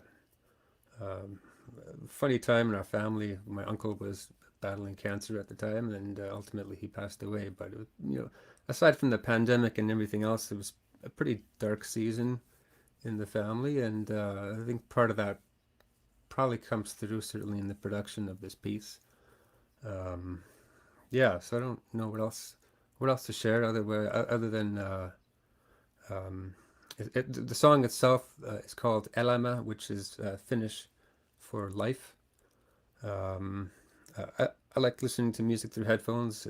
This is probably one for headphones maybe, but not essential. So that's about all I have to share. If you want to go ahead and roll tape.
Wow, so great. Wow. I was reflecting as the journey of the song was starting to build to a natural conclusion. There was a part of me that was thinking, no, not like, which is genuinely a thing. I actually don't have many pieces of music that usually I'm ready for a piece of music to end. I was not ready for that piece of music to end. That brought me to a lovely place. It's intentional. No, I think I knew from the start it was meant to be a short piece, but yeah, it's actually funny watching that. I literally compiled the video for this particular event, so I haven't seen it since I don't know, whatever, 3 weeks ago. It was actually interesting to watch it again. Oh yeah, I remember doing this. So yeah. Anyway, yeah, thank you. It's great. Yeah, such a sense of like space just to enter into, as that your music played and the melodies developed. Just such a open space that just kind of like moved you along with it. I liked that. It's beautiful. Beautiful. And did you gather those images? No, those are actually stock footage. Okay. That I managed to. Yeah, they're In fact, originally I had plans of shoot a video of myself, whatever, but I got so much time. Yeah. Well, it was a beautiful aesthetic for the song. Yeah. Yeah, and I just kind of got the idea. I don't know you, Ari, but I imagine you could probably do anything. I'm imagining. Don't know about that. A lot of creativity in you. A lot of deep creativity. One thing that I'm really appreciating, and is just sort of the diversity of like the different pieces that are presented and shared, and also just the tonality of the artists themselves. And there's something like there's just such a patience, and so some of the things that we've encountered have been beautiful, full of lament, full of excitement, exuberance. I really appreciated the patience of what you've put together here, and it just kind of, again, I was reflecting, listening, and just like this it feels like a really important part of the meal that we've had, just rounding this out. When we're done here tonight, and we've got a few more presentations, it's just such a fulsome, round experience of creativity, and I really appreciate just, again, that patience that you've contributed here as well. Obviously beauty, obviously great aesthetics and production and all that stuff, but something, really peacemaking for me. So thanks. Yeah. It was, it's a very simple piece, and part of it, because it was so simple, it's also pretty hard to put together. You maintain the simplicity, yet it's also very complicated with all the different layers and whatever going on. So it was challenging to create. And restraint is no easy thing, and I can appreciate how hard restraint can be too. Sure. Yeah. Not overcomplicate. Well, thank you so much for sharing this today. Beautiful. Thanks. Yeah, thank you. Beautiful story in your song. Thank you. Thanks for having me.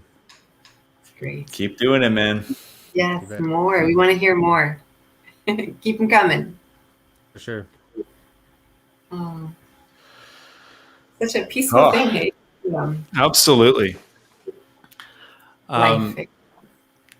Solid nod to give on headphones, and I have good. They're in-ears, but they're good headphones. For those of you who are audiophiles, these little bad boys have 5 drivers aside, and so that sounded fantastic. If you know what I'm talking about, then you just got slightly jealous. That's what I know. I don't even know what you're talking about. I just had to geek out for a second here. I know, it's okay. It's allowed. Yeah.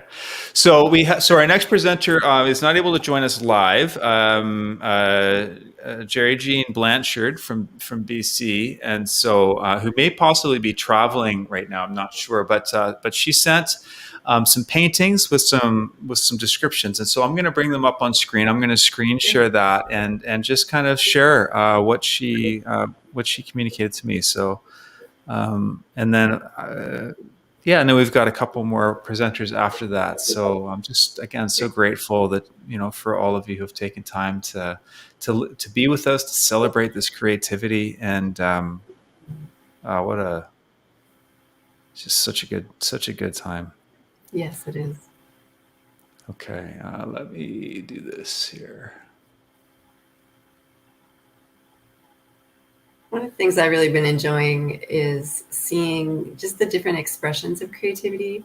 And I think sometimes historically the Vineyard has been known for the musical creativity, but I just love all of its diverse expression and just seeing how the Spirit is just breathing on these different forms and communicating in ways, that meet the needs of different people, Yeah, absolutely. Love it. Polyculture, Yeah, polyvoices, right? This is what many we're voices. talking about. Yeah, one spirit, but many expressions. Yeah, love it. So here's what Jerry Jean had to say. So here's just a kind of a note on the front end. I know there is so much more in these hard expressions that I can't put into words. I never created them with the intention to share. I created them in my heart and from my heart with Jesus. So I'm not fully prepared to express all that is in them. But I pray that you'll receive what the Holy Spirit speaks to your individual heart.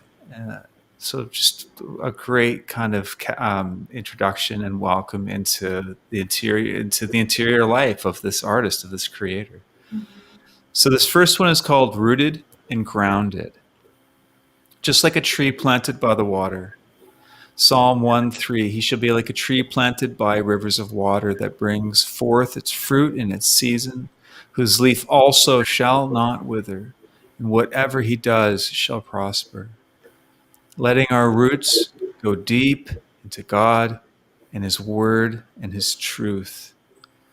Unshakable as we abide in him. We are in him, he is in us.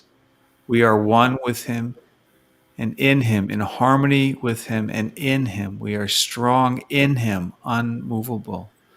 Filled with his life and power, he is our sustenance, our sustainer of life.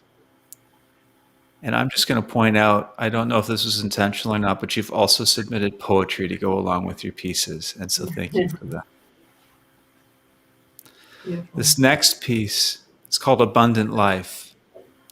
This idea is still in the works. I've been waiting on a stencil to come in to finish the painting itself, but I felt it is for now, so I wanted to share the incomplete picture. I love when we share works in progress, by the way, in these contexts. That is a vulnerable and precious thing, so thank you for that. Yes. Song of Songs, chapter 4, verses 13 to 14 is the Passion Translation. Your inward life is now sprouting, bringing forth fruit. What a beautiful paradise unfolds within you. When I'm near you, I smell the aromas of the finest spice from many clusters of my exquisite fruit. Now grow within your inner garden. You are altogether lovely, and there is no flaw in you.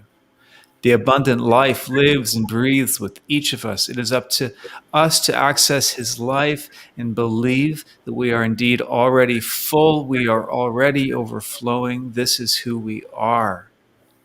All we need to do is believe from the heart, full and overflowing. There is no lack in Christ, displaying his glory, dripping in abundance.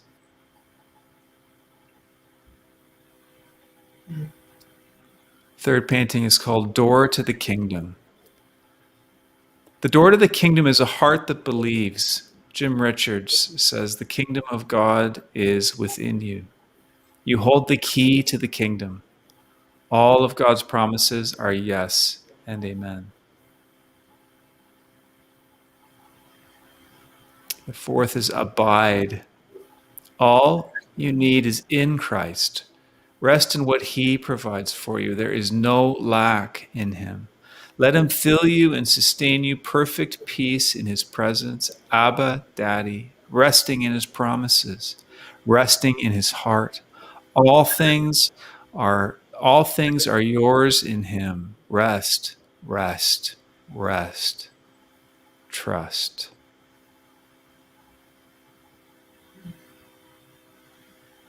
Heart. Heart to heart. We are made in God's image and likeness. And here the artist has said, she said, Selah. So let's just take a moment.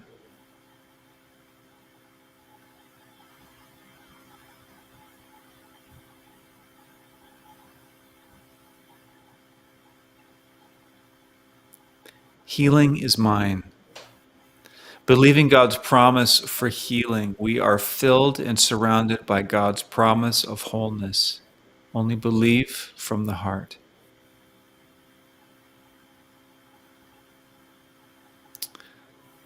And finally, 7, and in the email that came through, there was the sense of the completion, the 7 as the complete number, and so as a series or whatever. But this, she says, was my 2021 painting for the year.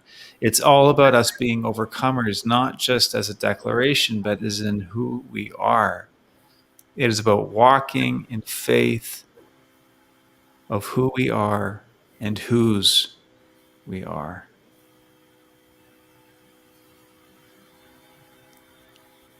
Yeah, and so thank you for that, Jerry Jean, and look forward to someday being able to have you on and be able to just interact about this. But what a beautiful gift, Sherry? Yeah, I love that she said that she made these pieces not really for public. They were something private, and I think there's something in the faithfulness of creating for our private life, as private expressions, as private worship, as private prayers. And then when we become in the practice of doing those private creations, they're ready for time, right? Like they're ready for the appropriate time. And sometimes they are for private and they never get shared, but often the Spirit has places for those things to come out. And so I love that she's been faithful to that private creation, and has now had this season to bring those out for sharing. And so I love that. Yeah. Awesome. Well, hey, we are starting to get close to the finish line here. We've got 2 more presenters, and it's both heart. My heart is full. I am so loving this, and in some ways, it's like we could go on for another 2 hours. But I'm also tired. Yeah, you know what? I also would love to go on for 2 more hours, but I think I need some coffee. Some good coffee, maybe some snacks. And I think everyone probably doesn't want to go on for 2 hours more. They want to hear the last 2. And then they want to go to bed. They want to grab said snacks and get out of Dodge. But here we have. Hey, Christine. Hi. So glad. Welcome here. We're so glad that you've submitted, that you have your song and that you're going to be sharing. So, just love to invite you to share a little bit about yourself, about the process and the song, and I'll get it queued up and ready to. Sounds good. Here. Yeah, so I'm in Surrey, BC. I'm with The Table, and I don't want to say too much about the song beforehand. I'd like to sort of just let it speak to people as it's meaningful to them. But I do want to give just a shout out to Rick Eitzen and Brian, both of whom helped me with songwriting and also played in this video. So I appreciate it. It was definitely a team effort. And so you can roll tape.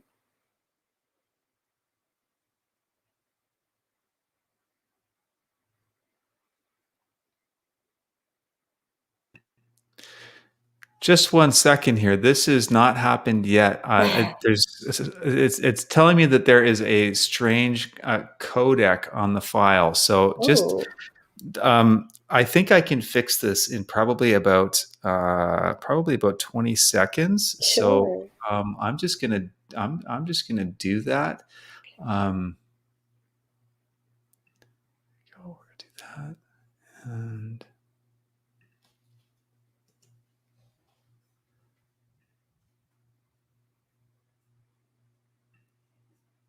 this is where doing stuff live is just so It's much true. fun. You Yeah. just never know what's going to happen. I was just thinking, I'm really glad I sent it to you so that you're the one who's stressing about it and I don't have to worry about it. So thanks for taking that on for me. Yeah, well, there you go. It's this is all a labor of love. I absolutely love this stuff, and I think we may be good to go here. So let's give this another whirl. Let's give it a try. And, 3, 4.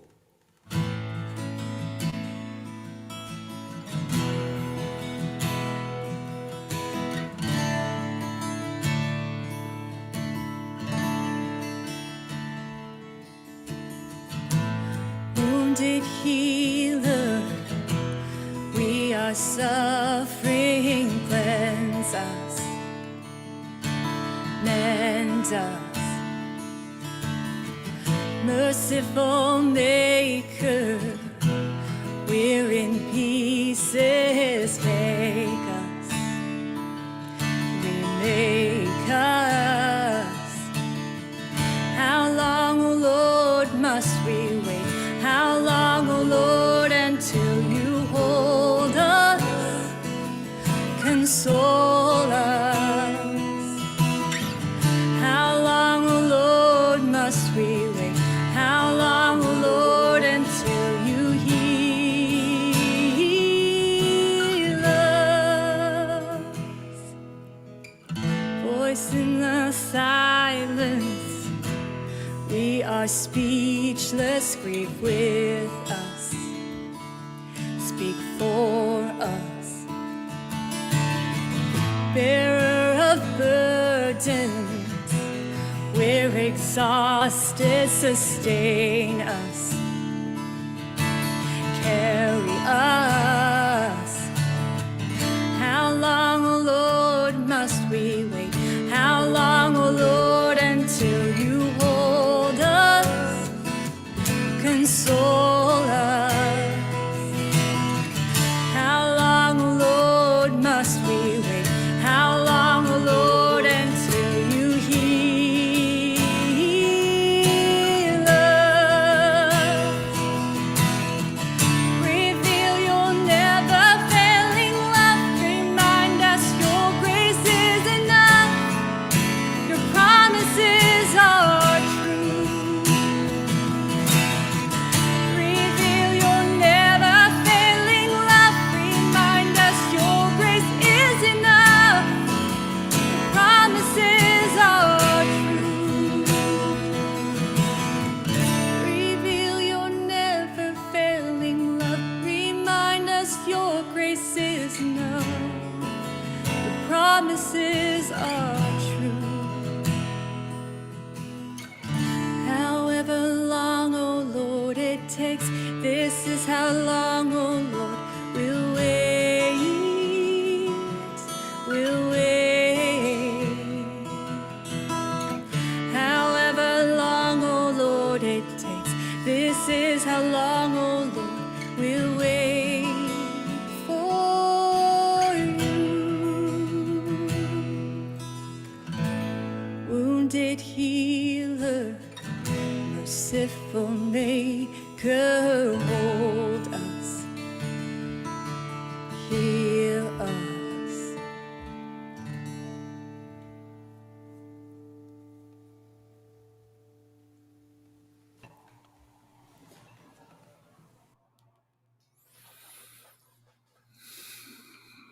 wow. That song is such a gift. What sort of was the process of what drew you to write that?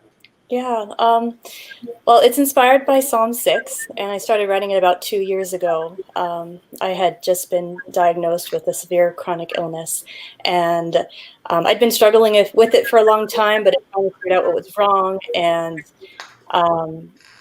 yeah, so I wrote it and then just set it aside for a couple of years and went through lots of different treatments and, really struggled through that time. And then when I saw that we were doing this Imaginarium and Creative Festival, I felt like it was time to pull it back up. And so at that point, I reached out to Brian and asked if he'd help, give me some songwriting tips to refine it a bit. And my heart is, there have been times when I've been in so much pain and so much anguish that I have no words to say. I want to pray, but there's nothing to say. And so my hope and prayer is that this song would give word to people who have been left speechless, in shock by physical or emotional pain. And it's something I can say to God while I wait and while I hope. And so I hope that could be a blessing to people. Yeah, that's great. It's such a powerful thing to write out of our own experience and our own longing. And I never thought about singing about healing as from the source of him being the wounded healer. It's a beautiful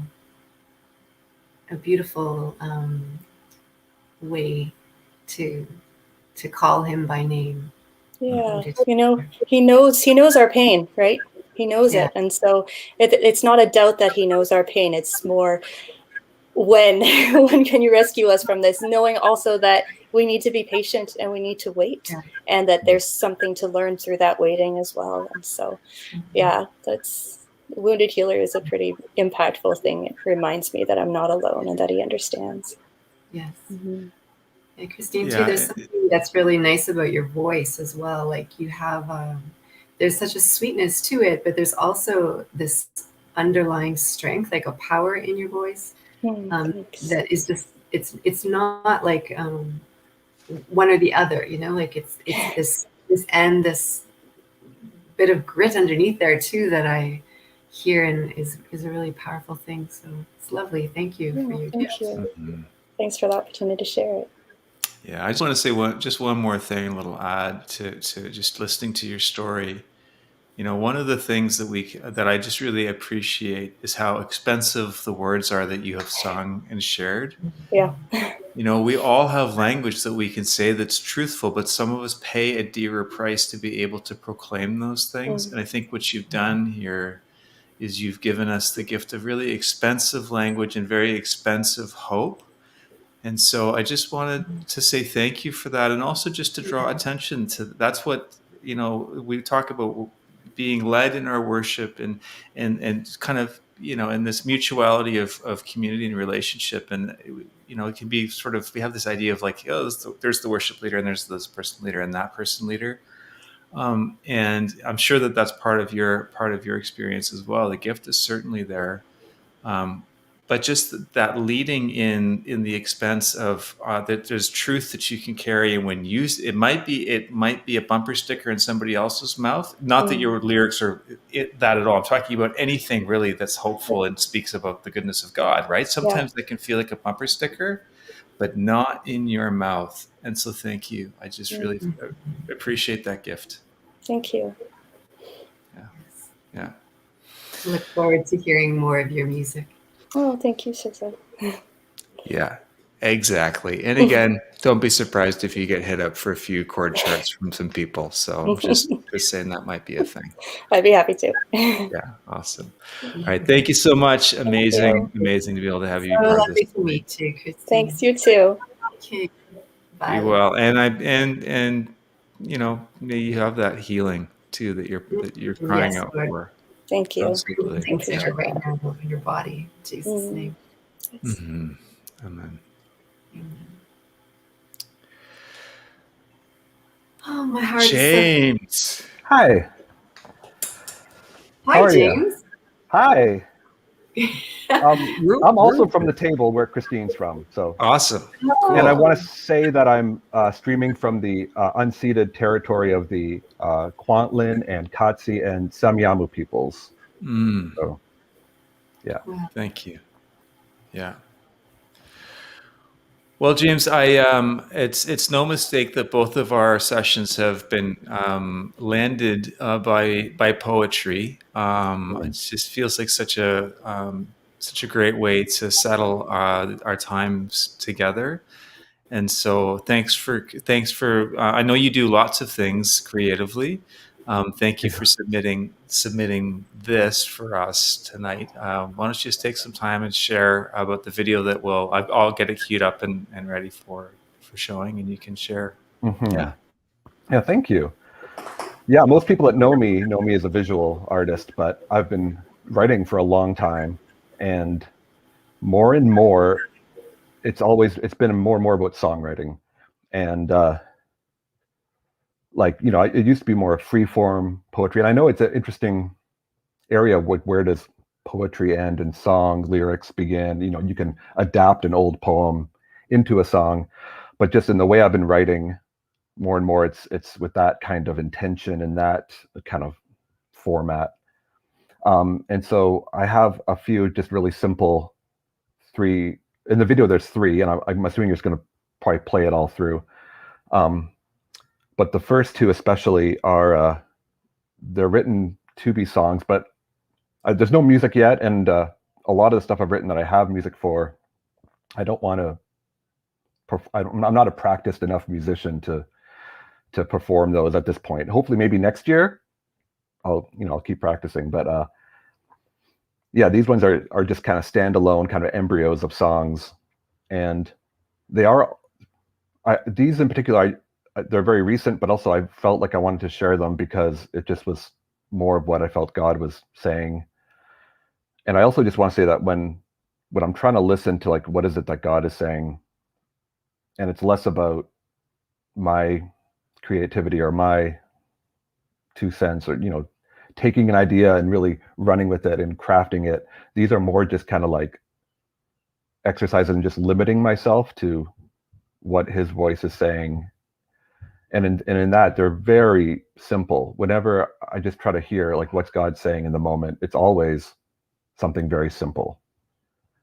And so I restrained myself from overcomplicating it. So that's the case for the first two. And then the third one is a little bit more typical poem. But again, it was just something that God put on my heart to share. And yeah, if we have time, I could read they're all very short. If we have time, I could read an additional one that that's also fairly recent, but it's kind of on the theme of lamentation that I've kind of heard a lot of tonight. But I have the video, so let's just start with that. This one I'm going to put up on the screen for you can read along. It's called Intercede. Intercede. You so human like me, you know how we bleed. Intercede. You who were tempted like me, walking in my feet. Intercede. You who knows the shame of the cross, you know loss, know our loss. You with your feet on the ground, you know the sound, our heartaches sound. You so human like me, with wounds that would bleed, intercede. You know the shame of the cross, you know we are lost. Please find what's lost. You with your feet on the ground, in our heartache sounds, there you are found. You with your earthborn mind, I know you can find the meaning inside of mine.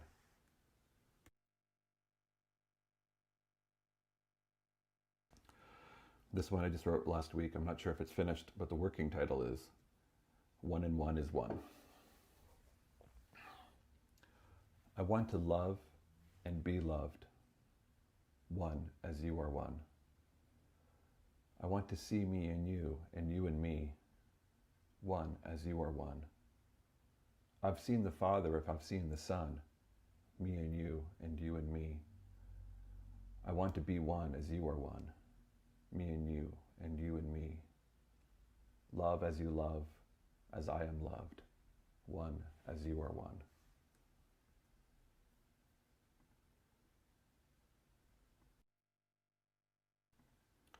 And this is an older one based on John 12, verses 1-3, called Perfume/Perfect Sun.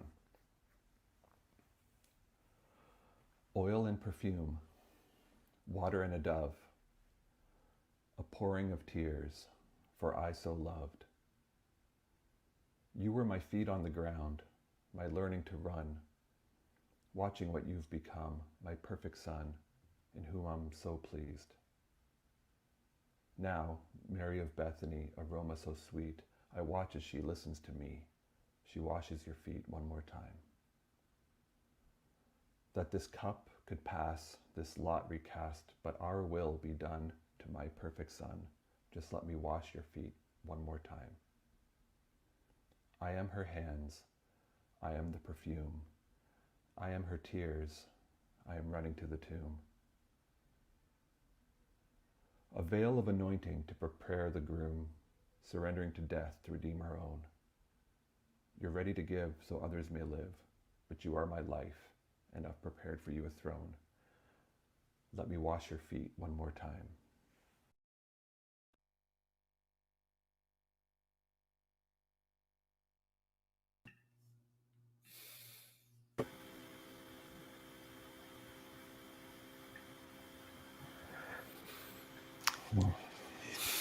Yeah, man.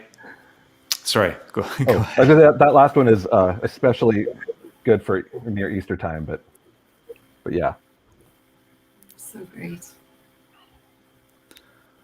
It's almost a liturgical cadence, particularly in those first two, almost a call and response. I mean, and I can see how they sort of feel musical and lean in that direction as well. But there's definitely just that beautiful repetition that creates a rhythm and a landing place that is, and particularly love that just intercede as a, just the cadence of that is something that I found really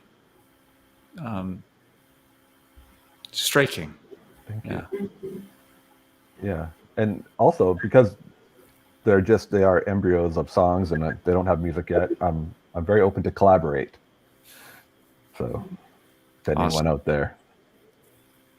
That's an open invitation. Yeah. Yeah. Yeah. That's great. I love how you're approaching, this work as something that is still process. I think a lot of people understand that, like if they're a painter, you put a painting on a wall and you look at it for a year and you might take it down again and add some more or do some more and put it back up. Yeah. And there's just that, that openness to know that that sometimes our art is process where you work at it over time and it emerges, right? Like something it started with becomes something different as time goes on. And so I love that openness that you have about your work. It's great. Yeah, I'm constantly editing and re-editing. And I mean, that last one, it has a very inconsistent rhyme scheme, but it just kind of, currently it is what it is. And I probably won't touch that anymore, but that last one, someone else said that would make a great song. And I definitely wrote that as a standalone poem at the time. And this is just a poem, but who knows where it will go. Yeah. Something about following the cadence of the language as it sort of shows up and particularly in poetry. And I think that's something that's come up over and over again is the cadence or the musicality of form, even even musicality of words and images and all those things. And so it makes sense to me, just kind of allowing that to help even shape.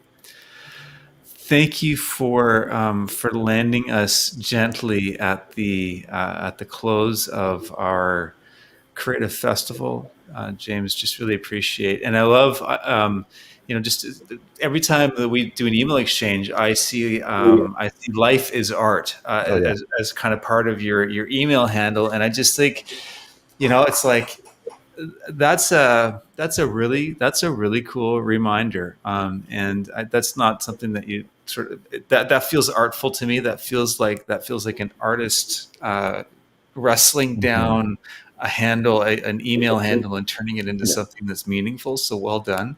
Yeah, it's true. Life is art on some level. Absolutely. Yeah. Absolutely. Yeah. Thank you very much Yeah. for this opportunity. I don't get to share very often. So thanks. Well, thanks, James, for your contribution. It was really valuable to us. So thank you. Yeah. Thanks for Thank sharing. you And very there will be more of these. I mean, I am hoping that at some point in the future it will look a little bit less remote. And I mean, obviously there'll always be some kind of element of broad, knitting together across the country. But this has felt so just so rich and just like, again, I used it. I didn't even mean to that time. I didn't even know I was going to use it, but that's the thing. It's just been full. And so it's all of, sorry, I just start getting on a roll. Sherry, what do you want to say? No, I just think it's funny. It's been rich. It's been wow. It's been crazy. And we did it. Hey, Vineyard Canada, we did this thing. We shared our hearts. We shared our joy. We shared our sorrows. We shared our hopes. We've shared our dreams. And what a beautiful time together. Kris, this is great. Well, thanks for being part of this and helping to host, Sherry, and Liv has been doing some heavy lifting in the background too, helping to kind of keep things running and all of that. So just a props to all of you who have helped and contributed, and we're going to do this again because this is really important and beautiful. So great affection to everybody, and it's 11:45 here in Ontario, and there are people in Ontario who are still watching, which is amazing to me. And I know you because I see the comments. So it's time for us to go to bed. For those of you who are in BC and where it's not creeping towards morning time, enjoy the rest of your evening. And bless you, everybody. Thank you so much for being part of this. Yeah, God bless you. Keep creating. Yeah. And we look forward to spending time with you again soon. All right, everyone. Good night. Good night. God bless. Love you all.